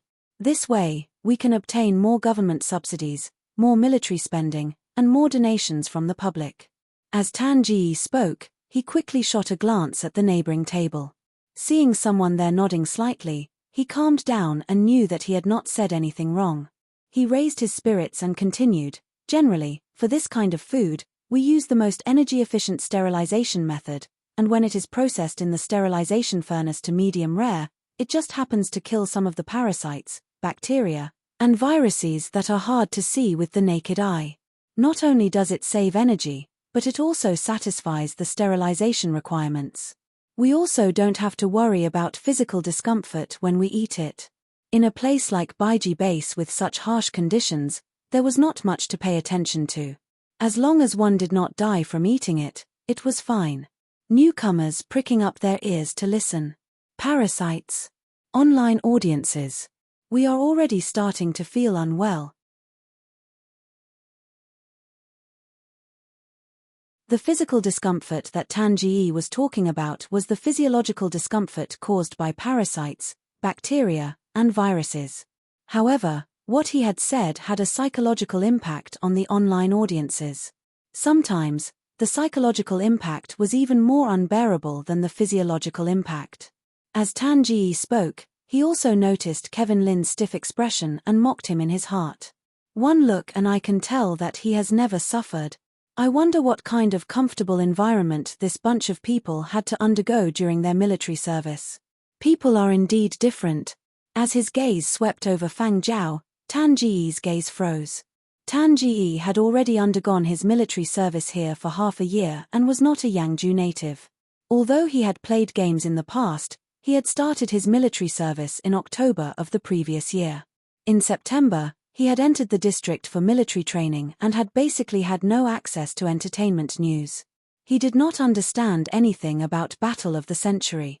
Normally, when he contacted his family, he did not have much time and would not ask about matters in the entertainment circles. It was only because of Project Starlight this time that the base had introduced Fang Zhao to them that he had found out about this rising star in the gaming circles. Before coming, his leader had repeatedly exhorted him to take care of this rising star's emotions. The moment this rising star showed signs of being unable to control himself, he was to use a more tactful method to express himself. Tan Ji had originally thought that this rising star, Fang Zhao, who had enjoyed a lavish lifestyle and was undergoing his first military service, would definitely feel a lot of discomfort. However, he had not expected that this rising star would be even calmer than the specially assigned reporter Kevin Lin, who had already undergone military service. Fang Zhao had been listening to Tan Ji's explanation. From the point of view of a leader, he naturally understood the base's choice. It was not a show or a show of strength to newcomers like them. Just by looking at the reactions of the people around him who had already undergone military service for half a year, he knew that this was really their daily lives. Fang Zhao did not feel any discomfort with such living conditions. As for the psychological impact, it simply did not exist. Anyone who had experienced the period of destruction would not feel discomfort over such a small matter. Tan Ji's gaze lingered on Fang Jiao for a moment before quickly returning to his senses and continuing his explanation. He still remembered his mission and objective for today. Turning his head toward the circular camera floating in the air and smiling, Tan Ji used his bare hands to pick up a section of the worm's body from his plate. They have more legs, and they are very hard. You can't bite through them, and there isn't much meat inside.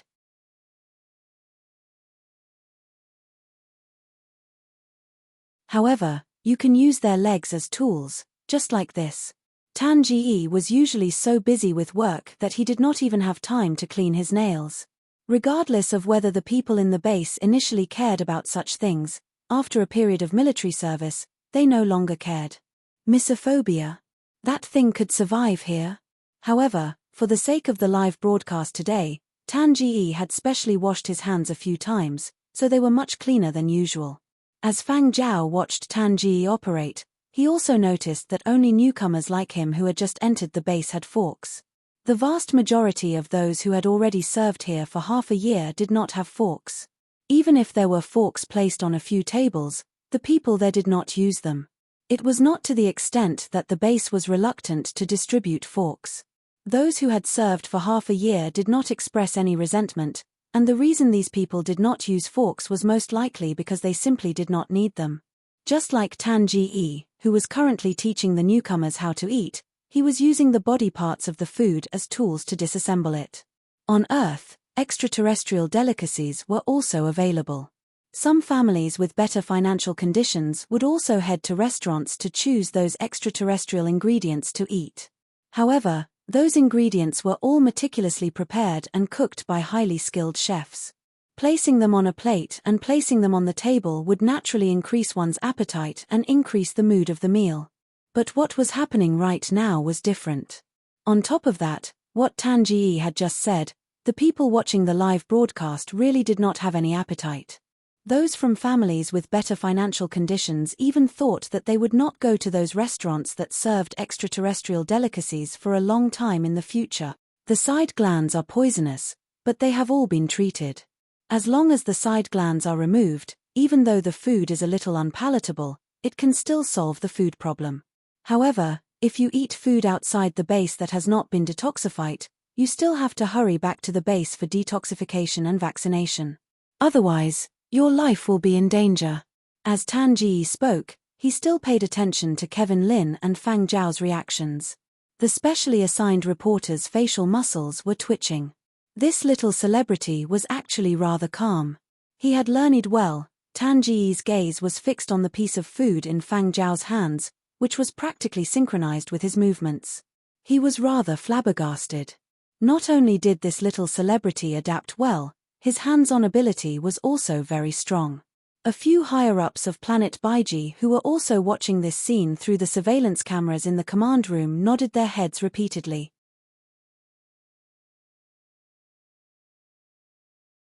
The base's supreme commander, Shanta, was very satisfied with this little celebrity who had come to Planet Baiji for his military service.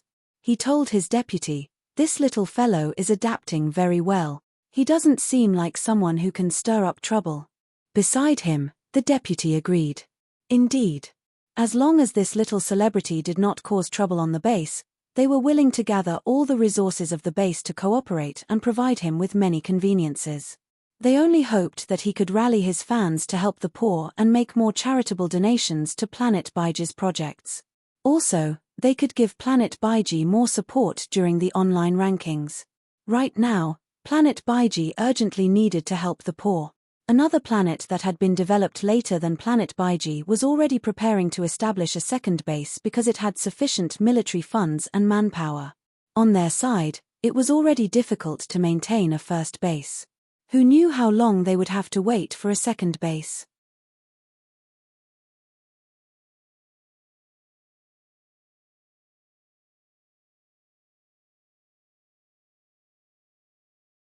Chapter 189. After Tan Ji had taught the newcomers how to disassemble food, Kevin Lin had no intention of continuing the live broadcast. According to his original plan, This dinner broadcast should have lasted 15 to 20 minutes. Only 10 minutes had passed since the start of the broadcast, which was shorter than expected. Kevin Lin had no choice. Continuing the broadcast might damage his image, so he decided to pause it.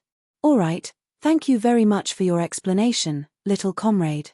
Kevin Lin nodded his thanks to Tan Ji and turned to the camera with an impeccable smile. "Next up is mealtime. Time is precious, so I will stop the live broadcast. See you guys later." Kevin Lin waved his hand at the camera and cut the recording. The smile on his face faded. He looked at the large chunks of uncooked worms on the table in front of him, and his expression turned even uglier. The surrounding newcomers, who had joined the same batch as him, relaxed after the live broadcast ended. In order not to embarrass themselves during the live broadcast, they resisted the urge to vomit. The live broadcast was cut. A newcomer asked a comrade beside him in a low voice. "It was cut off. Didn't you see that reporter's face turn green? He must be feeling terrible too. Phew, it's good that it was cut off. I was suffocating. When that person was explaining just now, my stomach felt like it was churning. I wonder if the camera was aiming at us just now. From where we are sitting, we should be able to see it, right?" The newcomers were discussing in low voices. There were also people who curiously studied the food on their plates. Not everyone was unable to accept this. There were still people with outstanding adaptability, but they were in the minority. Kevin Lin watched Fang Zhao peel off the edible parts and put them into his mouth. He could not help but say, "It has already been cut off. There is no live broadcast." Hence, there was no need to continue pretending. He did not finish his sentence because Kevin Lin had not noticed Fang Zhao's disgusted expression. Fang Zhao only frowned as he chewed and did not vomit. He could not help but ask, "How does it feel?" "Not bad. The earthy taste is rather strong," Fang Zhao replied and continued peeling off the second piece. This time, Kevin Lin carefully observed Fang Zhao's reaction and realized that this fellow was not lying or pretending. Far away in the chief editor's office of First Frontline, the chief editor in charge of Project Starlight, Buckley, was reading the reports from his 5 subordinates. Just a moment ago, Kevin Lin, the last person to arrive at the enlistment point, had sent a message from Planet Baiji. Now, he had all the real-time status information on the 5 celebrities. After Frontline first announced their collaboration with Project Starlight, a survey was conducted online. The first thing the netizens wanted to know was the food at the various military bases.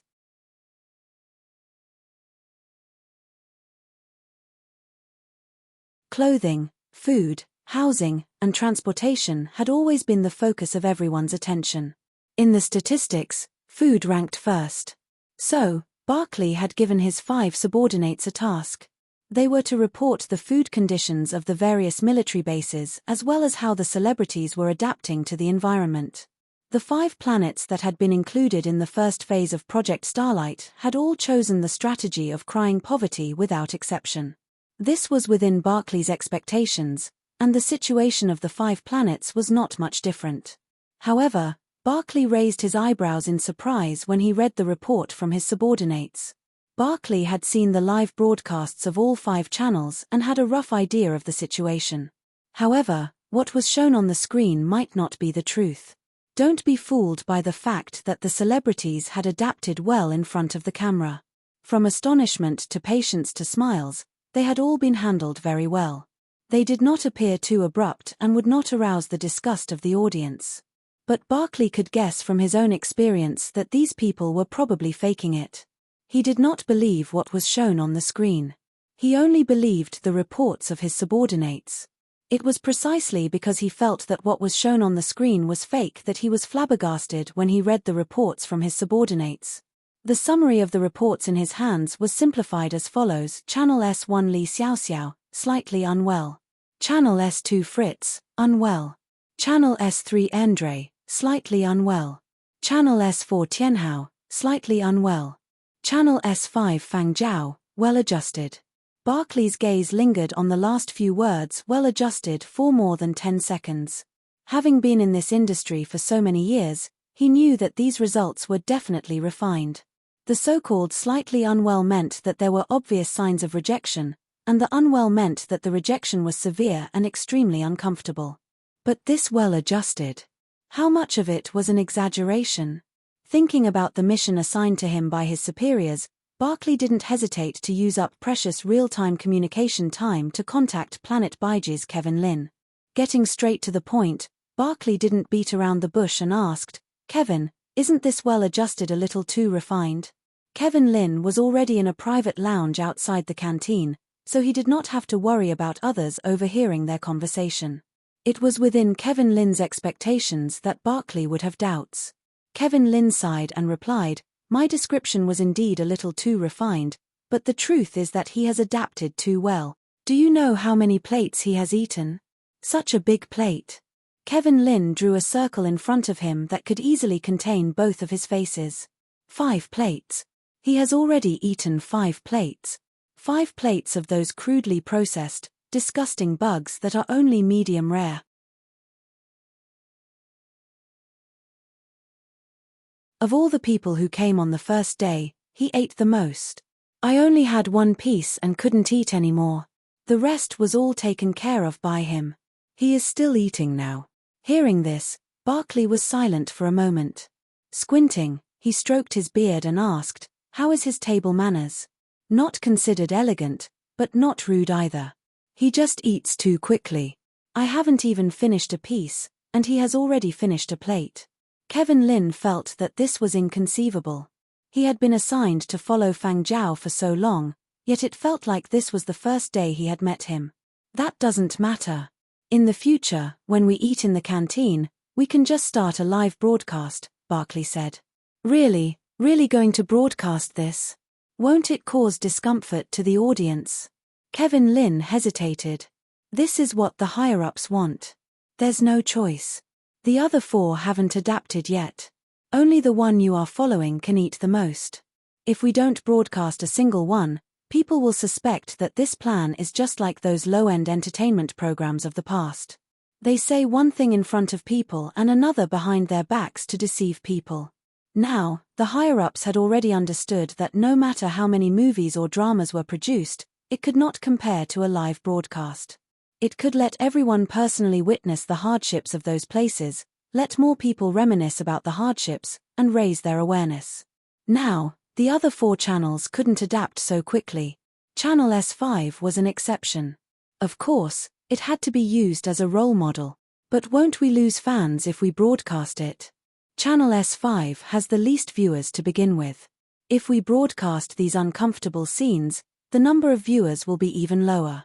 Kevin Lin was still unwilling. "Of course, we have considered what you have said.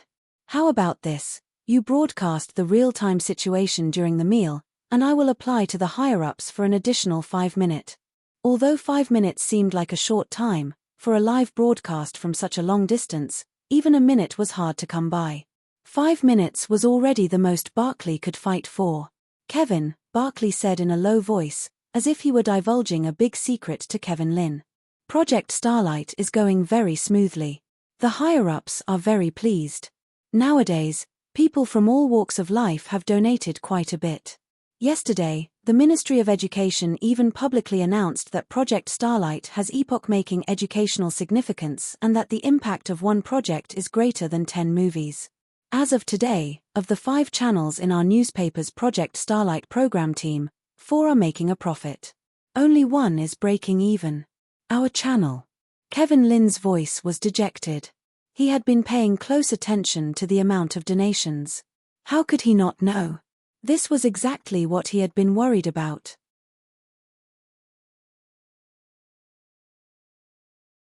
Their Channel S5 viewers were not people who could casually throw out large donations. Even if those retired veterans were willing to donate large sums, would they dare to do so publicly? Wouldn't they be afraid of being criticized by the masses for corruption?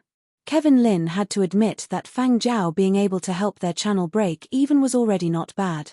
Before the project had officially started, someone had said that as long as they did not lose too much, Fang Zhao's side would continue as encouragement for the younger generation. But it just so happened that the other 4 channels were making a profit. Only their channel was breaking even. In comparison, their Channel S5 seemed especially useless. How impatient. Unresigned. Recently, Kevin Lin had been thinking of ways to increase viewership, but now his chief editor had asked him to broadcast content that might cause viewers to feel uncomfortable. He was mentally exhausted. Sensing Kevin Lin's thoughts, Barkley chuckled and waved his hands. It's not what you think. Although your channel is the only one out of the 5 that is only breaking even, I don't need to tell you who your channel's audience is, right? Don't say that your station is only breaking even. Even if you make a loss, you might still be able to continue. This is also a key project. Barkley's last sentence had a deeper meaning. He was telling Kevin Lin that Channel S5's audience might not have the money, but they had the power. The newspaper office had already decided on the positions of the 5 channels. The other 4 channels were in charge of profits, while Channel S5 was in charge of catering to the higher-ups. After all, this project was a joint military and commercial project. It had to be profitable and satisfy a certain group of people.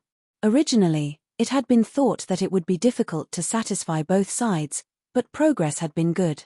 At least from the looks of it, the development of Project Starlight had been rather smooth. Nothing uncontrollable had cropped up. Kevin Lin understood. The company's decision was similar to what he had expected. All he could do was act pitifully in front of the chief editor. Since he could not resist, he could earn more live broadcast time and garner the attention of the higher-ups. This was a worthwhile trade. All right, I'll give it a try tomorrow.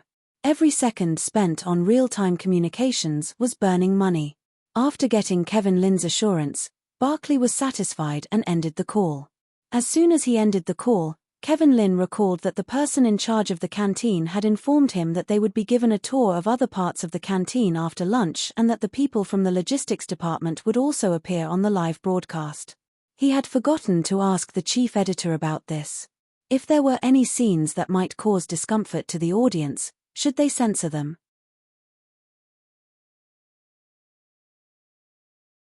According to the newspaper office's usual practice, they should censor parts of the content that might cause discomfort to the audience. But from what the chief editor had said, he wanted them to broadcast as it was.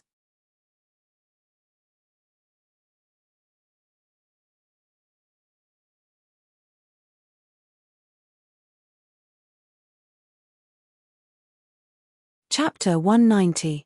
Fang Zhao ate until he was full. Under the astonished gazes of those around him, he devoured plate after plate. The people around him, including Kevin Lin, had no appetite. Some people vomited after a mouthful. There was too much food left on the plates, so Fang Zhao helped those around him clear them. You don't have to force yourself, someone beside him advised. I'm not forcing myself, Fang Zhao replied. Fang Zhao knew how much he could eat. He had already asked about his military service and knew that normal military service consumed a lot of energy. He already ate more than others, so this was his first day of eating as a reminder to the people here that he had a bigger appetite. Even if he worked and ate even more in the future, they would not be too surprised. As for why he could eat so much today, he had no choice. He was hungry. During the transport ship's journey to planet Baiji, everyone else had been in hibernation mode, but not Fang Zhao. He had lost count of the number of symphonies he had played in his head. Using the brain also consumed a lot of energy. The newcomers around him shot him looks of admiration. As expected of an idol. He can even eat this kind of half-raw, unwashed worm. He is indeed extraordinary. The batch of people that had come in last October were also dumbstruck. How could this little celebrity eat so much more than these people who had adapted to the base for half a year? After Kevin Lin's call with headquarters ended, he pondered for a while in the lounge before returning to the cafeteria. Fang Zhao had already eaten and was sitting there chatting with some of the base's conscripts. Kevin Lin's face twitched as he scanned the pile of empty plates in front of Fang Zhao. Fang Zhao, let's discuss the live broadcast later. Kevin Lin called Fang Zhao to the side. From today onwards, our live broadcasts on the base will not be censored. There will be less room for manipulation. This is what the higher-ups want. Therefore, we have to be more cautious during the live broadcast. Fang Zhao nodded his head in understanding. Later, We will go to the main kitchen of the base. There will definitely be more uncomfortable scenes there. Although I think you have adapted well for the time being, you still have to be more careful. Always remember that your words and deeds will be transmitted to more people through the camera. Sometimes, even if you are afraid, you have to pretend to be calm. Don't make a fuss, which will annoy people. Kevin Lin told Fang Zhao a lot. In the past, when entertainment variety shows were not recorded or broadcast live, minor celebrities did not perform well. Kevin Lin still remembered a male celebrity who was usually too brave. In the end, when he was participating in a program, he was frightened by a snake and screamed. The image that his management company had created for him crumbled. Since then, Kevin Lin rarely saw that minor celebrity on screen.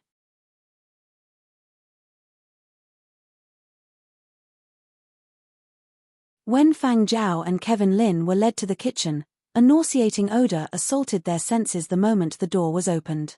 Kevin Lin nearly fainted. Before they came, they had already seen the surveillance video of the kitchen and had a general understanding of the situation in the kitchen.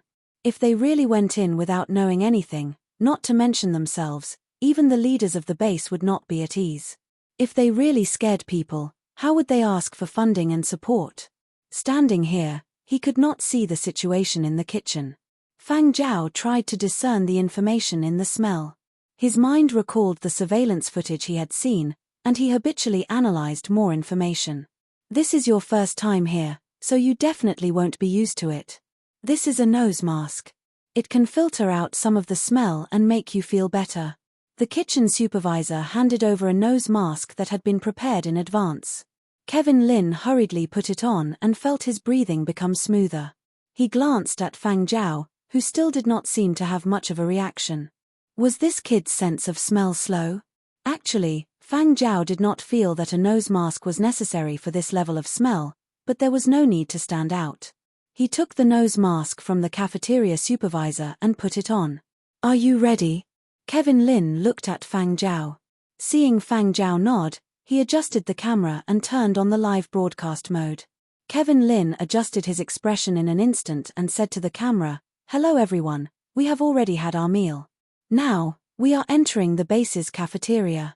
This is also a place that many viewers have been hoping to learn more about.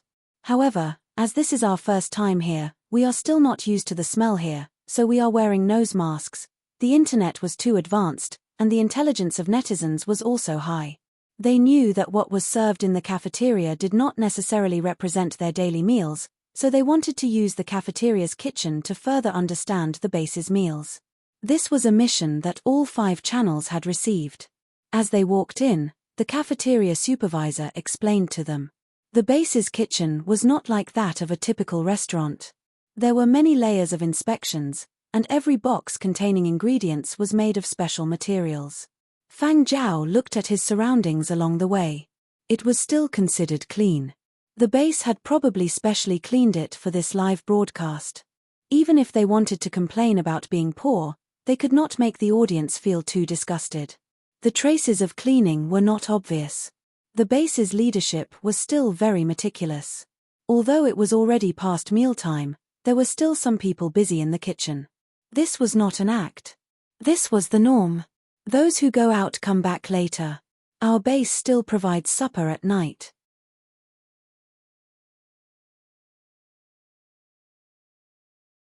To ensure that the soldiers who come back late from their missions have something to eat, the people who work in the afternoon in the kitchen still have to work for a period of time at night.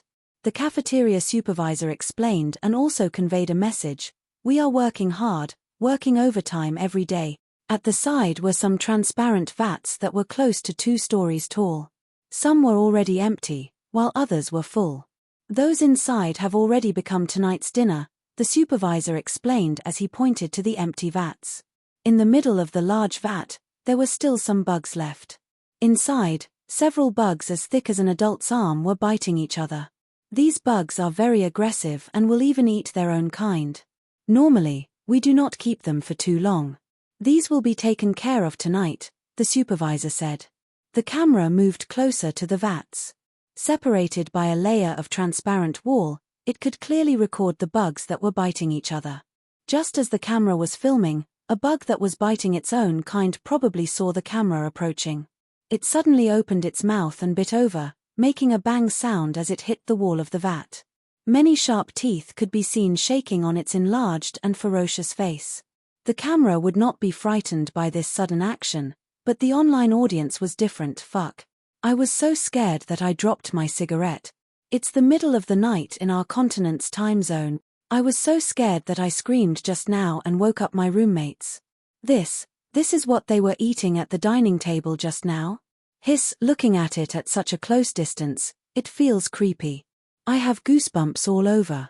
The camera moved back and no longer approached the vats. The bugs immediately lost interest and continued to fight each other.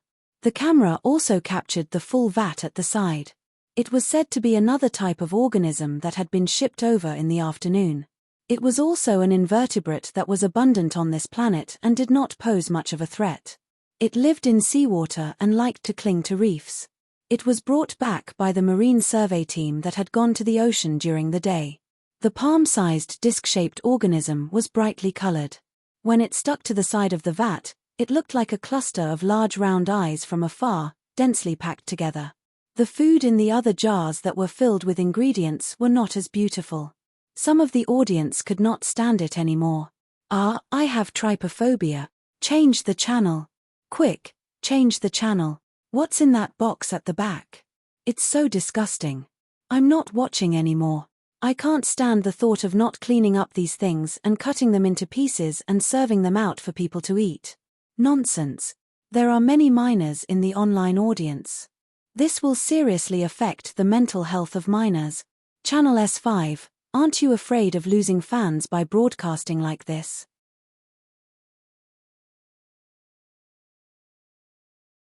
You should at least put a mosaic on it. However, there were some viewers who expressed that they could accept it. One look at those people and you can tell that they are little kids who have never done military service. Or perhaps they were lucky enough to be assigned to a rich planet. Honestly, for those of us who were assigned to poor planets, which one of us didn't experience this? I heard that early military service was like this. It's not as comfortable as some people say. That's right. Those who haven't eaten alien bugs aren't considered military service. No matter how the online audience argued, things continued according to plan. In the kitchen, there were chefs processing ingredients. Most of them were conscripts. A tall and sturdy young fellow took off his mask at the behest of a supervisor. He explained to Fang Zhao how to process the various ingredients and how to deal with bugs outside the base. He didn't beat around the bush and was concise and clear. He didn't drag things out. If he dragged things out, how would he get another chance to show his face in front of the camera? Our leader said that the hunters and food transporters might not be careful enough, and they don't have the energy to filter the food. Our kitchen has to put in more effort. When we process the food, we'll separate the small ones to one side. When the time comes, we'll let the transporters bring them out and release them. Didn't the higher-ups say that we have to adopt a sustainable strategy for alien planet development? This is something we have to test every month. This young fellow was a little tanned. It wasn't clear if he was born this way or tanned. He had a simple and honest look and gave off a very sincere vibe when he spoke. He even pointed out the ecological balance line displayed on a screen in the kitchen. Look, the planet's ecological system is still very stable and developing healthily. Not long ago, our base received a complaint that we had seriously damaged the ecological balance and falsified our data. The supervisory department even came here to investigate. From the hunting team to the transportation team to our kitchen, they thoroughly investigated everything. They didn't find anything. Our data is also reliable. That day, to cooperate with the inspection, we didn't eat and almost fainted from hunger. The young fellow clasped his hands together and smiled bitterly at the camera. If there's no evidence, I'll cry for all of you. This isn't a joke, it's related to our military evaluation. Military service required a record of results. The final military evaluation that would be recorded in the individual's file would accompany them for life. This was the overall evaluation score for that entire year. The ecological monitoring map and sustainable strategy that this person had mentioned just now wasn't something that was mentioned on a whim.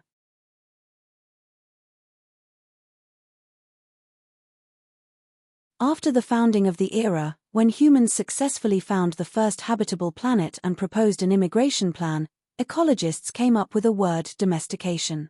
The measures they adopted for the newly discovered planet's organisms weren't to exterminate them or destroy the planet's original ecological chain, but to domesticate them. It wasn't to forcefully change the planet's original ecological chain, but to domesticate the ecological chain and gradually infiltrate it. This originally human-free ecological chain would slowly adapt to the existence of humans. The establishment of extraterrestrial bases in recent years had also met with many objections. The military was using this live broadcast to express to the public, "We aren't violently interfering, but have a plan to develop gently. Our leader said that the land that has been demarcated has already been improved and can be planted. Among the people who came with you are people from the Academy of Sciences. They are in charge of introducing new species and monitoring the ecological balance. Our leader said that the introduction process is very important. It isn't as simple as randomly grabbing a handful of seeds and scattering them and having a bountiful harvest and filling one's stomach. If the ecological chain collapses and the ecosystem changes, more time will be needed to manage it. A place with an unhealthy ecosystem is not suitable for immigration." He mentioned our leader said a few times. There were too many leaders' names, and it wouldn't be good to leave anyone out. If he got nervous in front of the camera and missed an important person, it would be troublesome. So he simply didn't mention any names.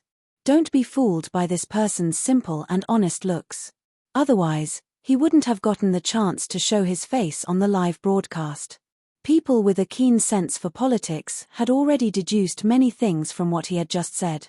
In the political game behind the scenes, the stabilizers had won. For someone who had once been a leader, Fang Zhao could naturally hear the hidden meaning behind those words. However, he was now just a small celebrity, so he pretended he didn't know some things. Having said all the instructions from above and done with the bootlicking, the young fellow skillfully grabbed a dead bug from a box beside him. He skillfully decapitated it, removed its poisonous glands, and cut the bug into several pieces before placing them on a conveyor belt. These pieces would be sent to the furnace in front for sterilization. Fang Zhao and the others also went to other parts of the kitchen to film the sterilization equipment. This was also something Kevin Lin had highlighted.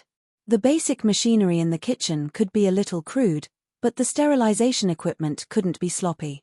By the time the kitchen equipment and ingredients had been filmed, the kitchen staff had already gathered for dinner.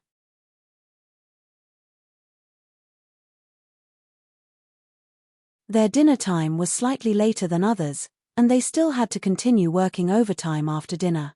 The black fellow who had just explained to Fang Zhao and the others brought over a plate of freshly roasted bugs and handed it to Fang Zhao and the others. "More. It's still warm from the oven." Kevin Lin looked at the bug meat on the plate that probably wasn't even medium rare and started to feel nauseous again. "No thanks, I ate a lot in the canteen just now," Fang Zhao replied. The other party laughed and kept the plate. Thinking that Fang Zhao wasn't used to this, he consoled him. These bugs with many joints and many legs live underground. They are often seen at construction sites.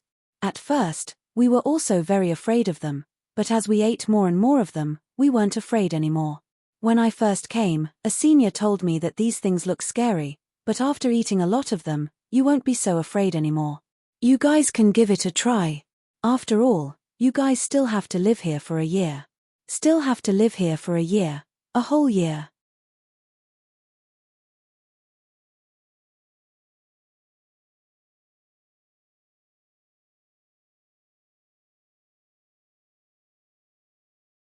Chapter 191. After filming in the kitchen, there was still quite a bit of time left. Kevin Lin stayed to film the people who had gone out at night. Those who returned at night were mostly garrison troops, not regular conscripts. Many of the more difficult tasks were handled by garrison troops, such as hunting, surveying, and so on.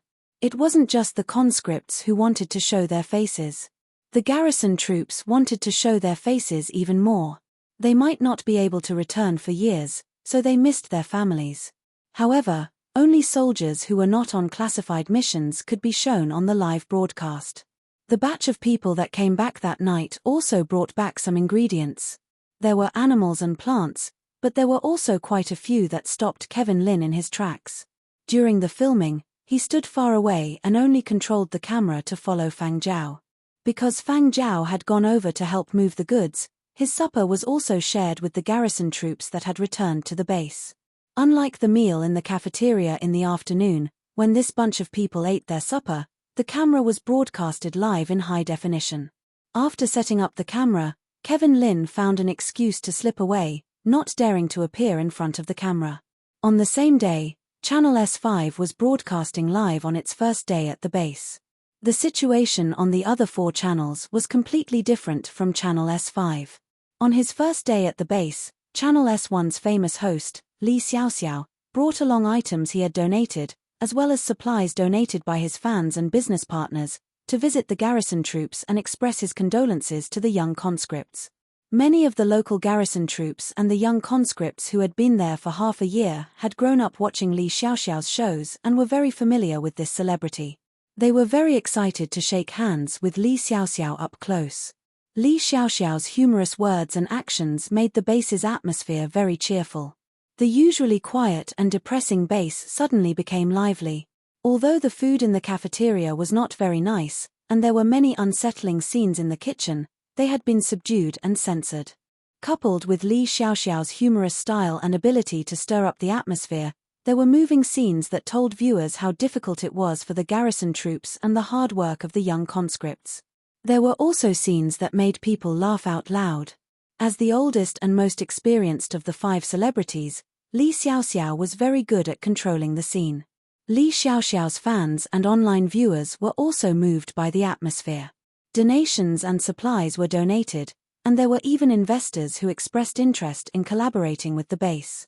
S1's live broadcast was undoubtedly a success. On Channel S2, the handsome and elegant old-era nobleman, Fritz, took the artistic route.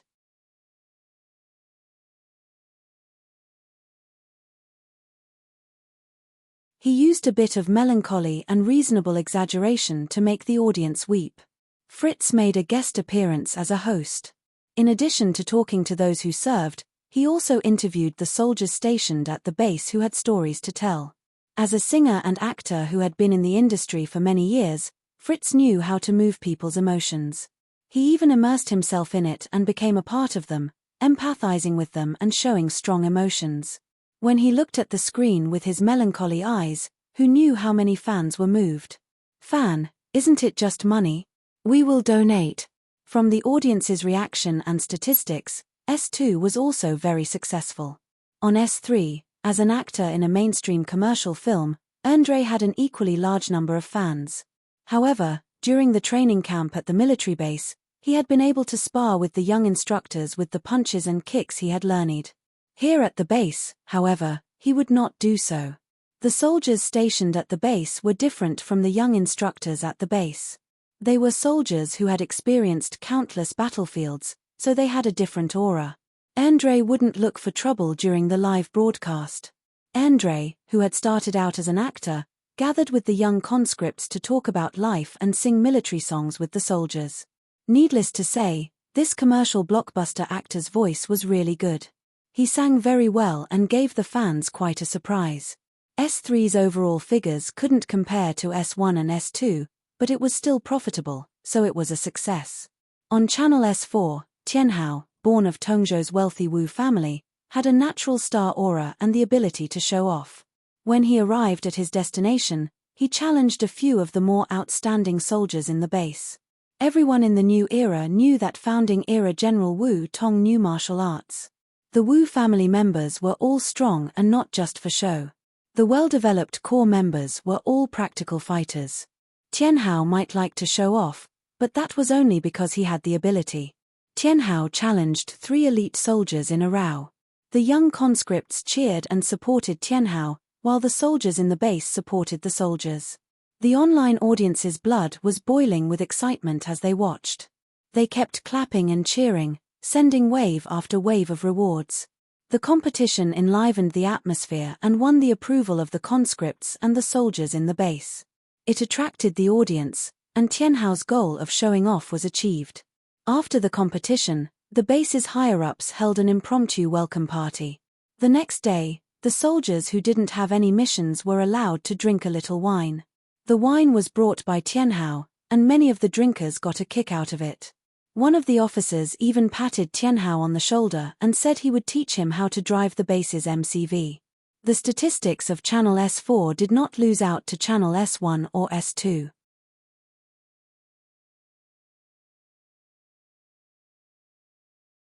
What's more, Tianhao had the support of Tongzhou's Wu family. In comparison, Channel S5's program team was the most unique. It had a completely documentary style. It didn't look like an entertainment program, but more like a true documentary. What the other 4 channels used was subtlety or mosaic, but here, Channel S5 used it. Clear. Nothing. Yards. Those with the mindset of watching variety shows wouldn't continue to pay attention to Channel S5. Among those who paid attention to Channel S5, apart from people in the government, there were also many parents. Yes, Channel S5's entertainment value was far from the other 4 channels, but it was real enough. For those parents who had children serving in the military, they wanted to know the real life of their children while they were in the military. Although they were also experienced, times were changing. Who knew what changes had occurred in the military after so many years? Even parents with children serving on other planets couldn't help but pay attention to Channel S5, because only here could they find the truest side of the harsh conditions of the military bases. There was nothing fake or fake. It was as if the scenes were happening right in front of their eyes. For the first 4 channels, regardless of what was being mentioned or who was being interviewed, it all revolved around the 4 stars. Those 4 stars were the center of the live broadcast. But on Channel S5, Fang Zhao's presence was much smaller. Most of the footage was given to the conscripts and the soldiers stationed on this planet. However, the overly realistic and unembellished scenes were still too much for many viewers. Channel S5 had a lot of good reviews, but it also had a lot of complaints. Many people complained that some of the scenes on Channel S5 were not suitable for young people to watch and would affect the healthy growth of young people. Of course, the scenes of food preparation and meals were too much for adults to watch, let alone young people. In the future, more scenes would be filmed. If they were all uncensored live broadcasts, they would surely complain to the end. Regarding this, Project Starlight's higher-ups called for an impromptu online conference. They would absolutely not stop broadcasting Channel S5, nor would they censor it. In the future, they would let Kevin Lin bring Fang Zhao along to film more realistic scenes. They might even record some bloody and violent scenes. But as long as they could present the truest side of Planet Baiji's development, as long as some people could see the current state of the base's development, Project Starlight would be complete. The Stability faction had reduced the military expenditure for further exploration and increased the investment in the construction of the existing bases, but it was not for the sake of entertainment. The Stability faction wanted to tell people, look, the development of these bases is already so difficult.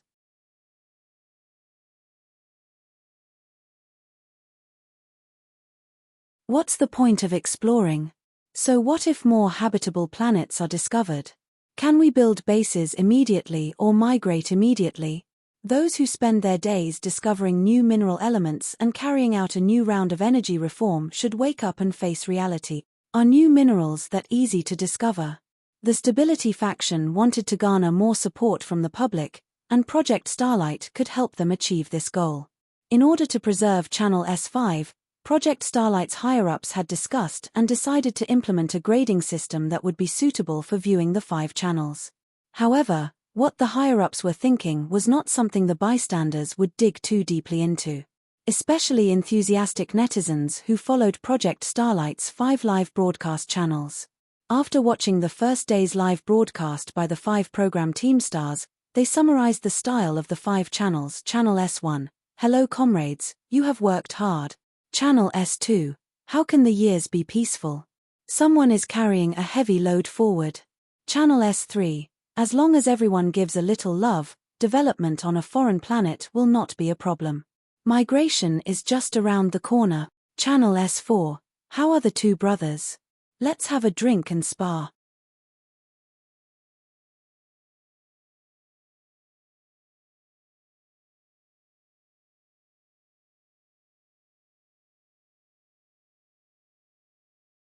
Chapter 192. 3 hours after Channel S5 ended its first day of live broadcast, Project Starlight's management announced that the program teams would be graded. Many viewers supported this decision and felt that it was reasonable. If not for Channel S5, it would have been fine, but after watching Channel S5's live broadcast, grading was the best solution. However, some viewers felt that it was unnecessary. Suddenly, the internet was abuzz with debate over this topic. You'll have to serve sooner or later. It's better to know this early and be mentally prepared than to only find out when the time comes. You can't say that. Many kids watch the live broadcast. After all, kids don't have much exposure to this kind of stuff. Seeing it too early will leave a psychological scar. It's necessary to set an age limit. Besides, not everyone will be sent to serve in that kind of place. That's true. Families with good conditions could always send their children to more relaxed places. This was an open secret, and it was also the current state of the military service system. It couldn't be changed for the time being. Those who were dissatisfied could only complain. Those without background could only hope that the existing military service bases with tough conditions would receive more military funding and investment support. That way, their living systems would be more complete and they wouldn't have to work so hard when the time came. Thinking about it this way, they really had to support the live broadcast. Since ordinary citizens like them couldn't change the status quo, they could only hope that the celebrities would contribute. 5 hours after Channel S5 ended its first day of live broadcast, Project Starlight's management announced that the age limit for the 5 live broadcast channels would be S1, S4, 7 plus S5, 15 plus. In other words, channels S1 through S4 were suitable for viewers over the age of 7, while channel S5 was suitable for viewers over the age of 15. Isn't the age limit set for channel S5 a little too high? Some parents were dissatisfied. Although the content was a little uncomfortable, 15-year-olds already understood a lot of things and had a strong psychological endurance. People in the new era were exposed to the internet from a young age. Compared to the old era, people matured earlier. In the new era, many 14 to 15-year-olds already had the same thoughts as adults in the old era. There must be a reason for the management to set the age of 15 plus. Even if a 15-year-old knew a lot, they still hadn't reached the standard of adulthood. Whether it was their psychological endurance or problem-solving abilities, they were still lacking compared to real adults. 15 plus is fine too. There's still a 5-year gap between 15 and 20. If the children want to understand these things, 5 years should be enough time for them. Besides, even if they can't watch it, their parents can.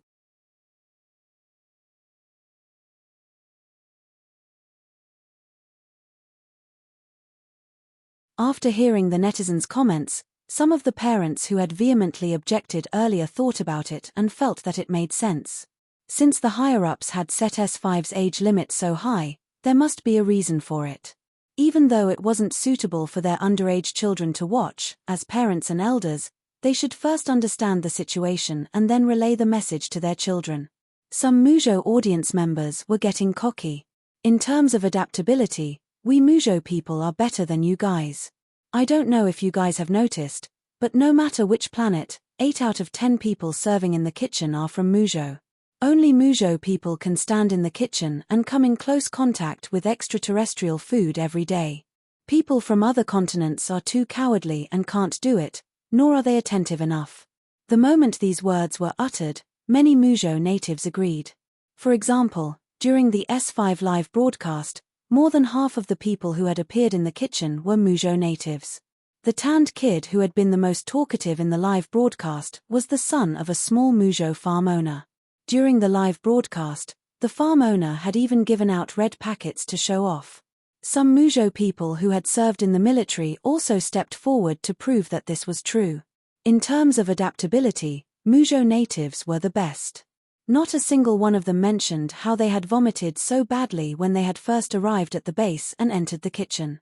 In any case, they had said adaptability was the best, not that they could adapt instantly. In an instant, the comment section was filled with "we Muzhou natives" and all that. This caused dissatisfaction among netizens from other continents. Sigh, the brothers up there are discriminating against each other. It's just eating bugs. Look at how capable you guys are. Speaking of which, doesn't Muzhou have the custom of eating insects called insect feast? Yes, yes, yes. I've long heard that Muzhou has the custom of eating insects. I even heard that it was a festival set during the founding era. The period of destruction had just ended. During the founding era, which was also the start of the new era, Muzhou had been the world's granary and the largest agricultural land. The people who had cultivated in Muzhou had also encountered many disasters. Back then, technology had not been advanced enough, and pest control measures had not been perfect.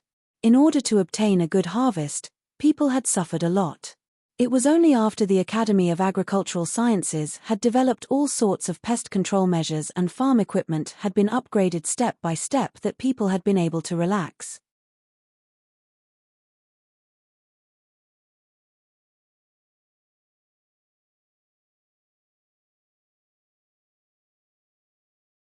However, in order to commemorate the early pioneers and to commemorate the days when the people of Muzhou fought against the insects that ate their crops, every year from July to August, some places in Muzhou would hold a celebration, and the insect feast would be held at that time. Before this, tourists from other continents who came to Muzhou for a vacation would mostly avoid this place. If they came across one, they would circle around it, or they would go over to pose for a photo to show off and post it on their social media before scampering off in a hurry. However, now that this topic had been brought up, people could not help but wonder why Muzhou natives were able to adapt so quickly to these seemingly disgusting foods. Could it be because they had been eating insects for a long time? I remember a line that Channel S5 said during the live broadcast, "Eat a lot, and you won't be afraid." The more I think about it, the more likely it is. In this aspect, Muzhou natives have won at the starting line. My child is only 14, not 15. I originally wanted to drag him to watch Channel S5, but now I can only let him watch other channels. However, I would like to order a Muzhou insect set meal online. Are there any in Muzhou now? Do you have any casual clothes? The kind that comes in a small box or bag? Yes, but it is still this month. Although there are some available, there are not many varieties, and they are not fresh enough. If you want to buy, I can recommend a few places. At the mention of Insect Feast, Muzhou natives who had this hobby enthusiastically made recommendations. For example, which house had more varieties, which house had the best taste, which house had cleaner processing, which house's insects were of questionable origin, etc. People from other continents could not be bothered with bickering at this point. They hurriedly jotted down all these suggestions. Many parents who had locked onto Channel S5's comment section and were heartbroken for their children felt as if the sacred light had shrouded them, guiding them to a shortcut. In Muzhou, a few small workshops that provided insect food suddenly saw an explosive increase in online orders. The bosses were so shocked that they thought there was a problem with the system. And the few goods that had been put up for sale online had long since been sold out. The workshop bosses looked at the dates. There was still some time before the peak of July. How could there be such a sudden increase in orders? Muzhou farm owners, big and small, saw the business opportunity and immediately took action. Outside of Muzhou, children from the other 11 continents did not know what was waiting for them. Some of them were excited when they heard their parents had gifts for them, but when the gifts arrived, they were so surprised that they wanted to cry. Even after many years, they would still remember the fear of being dominated by an insect feast.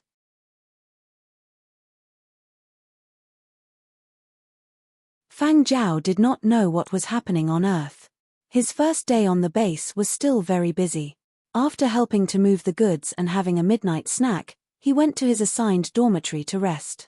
Many people who had just arrived on planet Baiji could not sleep on their first night because of all sorts of complicated feelings.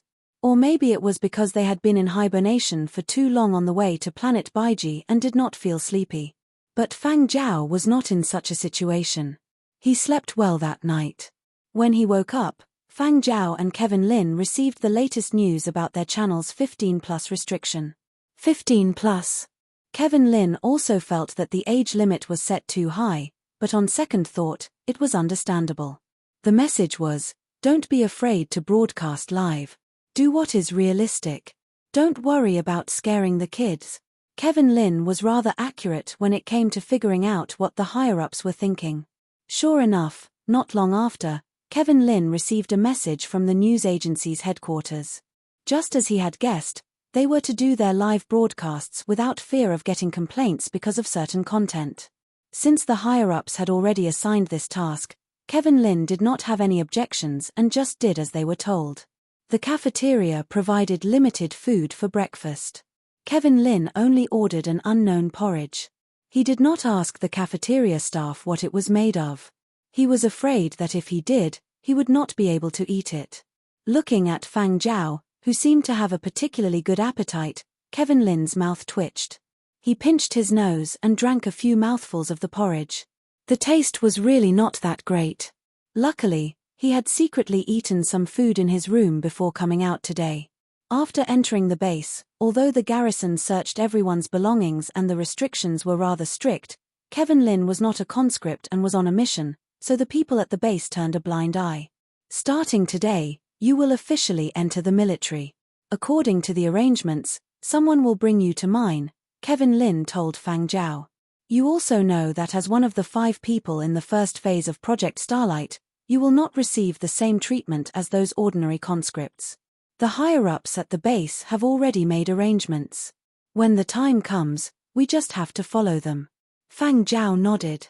He could see the situation clearly and did not want to get tangled up in it.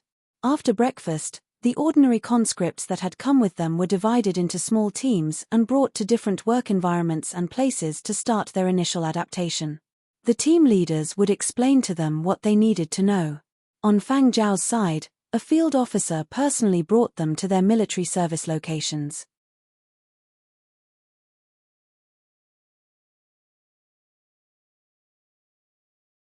Chapter 193. The person in charge of bringing Fang Zhao and the others to the service grounds was Colonel Edmund. He was middle-aged and looked a little stern. He was a direct descendant of Planet Baiji's highest commander, Shanta. Edmund was already 80 this year. In the new era, he was considered middle-aged, but deep down, Edmund knew that it would be difficult for him to advance any further. Even if the base expanded in the future and developed even better, he might not be able to make a breakthrough. There was a saying in the military that if one did not make a breakthrough after 80, they basically had no more chances. Furthermore, Edmund did not have much of a background. If he had not followed Shanta closely, he would not even have the position he had today. Knowing that he had reached the age limit and that he could not advance any further, Edmund thought that after this year, he would transfer to civilian work and return to his hometown like many of his comrades. He would spend the rest of his life in a local government office. Perhaps when the time came, he might still have a chance to advance. Shanta also knew what Edmund was thinking. Knowing that this capable subordinate was leaving, Shanta had given him this opportunity. Showing his face more in front of the camera might be beneficial for his future career transfer. Thus, Edmund valued this opportunity. Even though he had looked down on small-time celebrities in the past, when he faced Fang Zhao and Kevin Lin, his stern face had a rare smile, and the pressure he put on others lessened considerably. A motorcade set off from the base. In a car in the middle of the motorcade, Edmund explained the mining area to Fang Zhao and Kevin Lin. At present, there are 3 mining areas. 2 are basic mining areas and 1 is power mining area. The ore produced in the basic mining area is mainly used for construction, while the ore produced in the power mining area is used for energy. The basic mining area uses an automated transportation system, so it does not require many people. However, not every construction site can use an automated transportation system. The power mining area does not work. Instruments will be interfered with, and excavating machinery can cause huge losses. Thus, when there are mining areas where machinery and equipment cannot be used, we have to rely on manpower to mine. This is how military service usually works. Now, we are heading to the power mining area. In front of the camera, Edmund did not appear nervous, but Fang Zhao felt that it was not that Edmund was not nervous. It was just that he did not show it. Fang Zhao could guess what Edmund was thinking. Great-grandfather Fang and great-grandmother Fang had told him about military matters, and with Fang Zhao's past experiences, it wasn't hard to guess what Edmund was thinking. This was also the reason Fang Zhao was willing to cooperate with them and put on this show. He wanted to give Edmund more opportunities to perform and let the value of Planet Baiji's mineral resources be known to more people. This would attract more investors to come over and share the burden. Baiji's leadership would be happy, and it would also make things more convenient for these military personnel who were still carrying out missions. Edmund told them that the mine caravan could transport thousands of tons of raw ores in the basic mining area. Those were all used to build the base. Transporting thousands of tons of raw materials in one trip sounded like a lot, but compared to those bases that had plenty of manpower and resources, it was pitifully small. Those bases sent out mining carts every day, and each trip carried tens of thousands of tons of raw materials. The amount of transportation was low, and the manpower could not keep up either. The expansion of the base and the outposts scattered all over the place was becoming slower and slower. The road that the convoy traveled on was a road that they usually took. They did not encounter any other aggressive creatures, so the journey was very smooth. After about 40 minutes, they arrived at the energy mine. The mining area was guarded by garrisons to ensure the safety of the area. Kevin Lin turned on the video camera once again. He wanted to fly the camera up and take a comprehensive shot of the mining area from the sky, but he was stopped. The layout of the mining area was a military secret, so he could only film the surroundings. Edmund brought them into a mining cave. Today's mining work had already begun. Fang Zhao could hear the clanking sounds coming from inside. 2 mechanical conveyor belts were transporting rocks out. One was transporting waste rock, and the other was transporting power ore. Edmund casually picked up a piece of raw ore from the conveyor belt and showed it to Fang Zhao and Kevin Lin. The dark brown stone body was wrapped in a piece of stone that was relatively transparent. A-grade rich ore. Strictly speaking, it is A- grade. When it came to grading ores, A-grade ores were also divided into 3 levels, A+, normal A, and A-. For a power ore of the same size, an A+ grade ore would provide more energy than an A- grade ore. However, being able to reach A grade, this type of power ore was already pretty good. Planet Baiji had been able to establish a base not only because it had life and could be inhabited, but also because of its mineral resources. Solar power alone could not sustain the huge energy requirements of the base's development, so the most important thing was power ore. Planet Baiji had an A-grade power ore, and preliminary surveys showed that it contained quite a lot, enough to sustain the base's development and subsequent expansion. What a pity, Edmund sighed. They were too careless when digging and broke it. An ore of this size will surely have a lower grade, but this bunch of youngsters have only been mining for half a year. Maintaining this standard is already pretty good. Edmund would say some nice things about the young men who were undergoing military service during the live broadcast. There were many viewers watching the live broadcast, and criticizing too much in front of these viewers would incur disgust. A whole power ore was definitely better than a power ore that had been broken into smaller pieces, and its commercial value was also higher. But if the miners lacked experience, or if they were distracted while mining, or if they were too careless, they might break off a large piece of power ore and break it into smaller pieces, causing the grade of the ore to drop. This was what many people called ore dilution. If the military service system was still a 2-year one, perhaps this phenomenon would be better. After a year of mining experience, one had to retire and be replaced with new people. It would be a wonder if the ore dilution phenomenon would improve. Ore dilution cannot be avoided. Even if machines can be used to mine, it will still happen. What Edmund said was the truth, but it also seemed to absolve those young men who did not have much experience. He knew that many of the viewers watching the live broadcast were parents, and they would definitely not be willing to hear base officers badmouth their children. For Edmund to have made it to where he was today, his EQ was not too bad. Even if he could not make everyone in the audience like him, He could at least reduce the number of people who hated him. Mining is a technical job. Unless it is a veteran miner with many years of experience, no one can avoid this kind of situation. As Edmund spoke, a man fully armed from head to toe in overalls ran out of the mine. He took off his helmet and revealed a young face. "You're here." The young man had an excited look on his face. His gaze turned to Fang Zhao and Kevin Lin beside Edmund, then swept over the camera floating in the air. His smile widened, and he became more restrained. He raised his hand to brush his hair, which was covered by his helmet, to make it look better. Edmund knew what the other party was thinking, so he did not say anything. He turned to Fang Zhao and introduced Haydn. He came over last October and is the leader of this small mining team. He then turned to Haydn and pointed at Fang Zhao. "This is..." I know. Fang Zhao, it's an honor to meet you. I really like your style." Haydn had wanted to say a few more words, but when he caught a glimpse of Edmund's expression, he swallowed the rest of his words and put on his helmet reluctantly. "Shall I bring you into the mine?" 2 soldiers brought over 2 sets of uniform for conscripts and helped Fang Zhao and Kevin Lin put them on. "Let's go in." Edmund raised his chin at Haydn, indicating for him to lead the way. His eyes met Haydn's for a brief moment. "Oh, all right," Haydn said happily.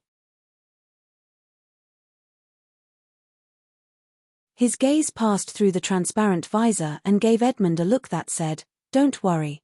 Everything had been arranged. There would definitely not be any awkward situations." Edmund felt a little more at ease. Haydn still had the ability.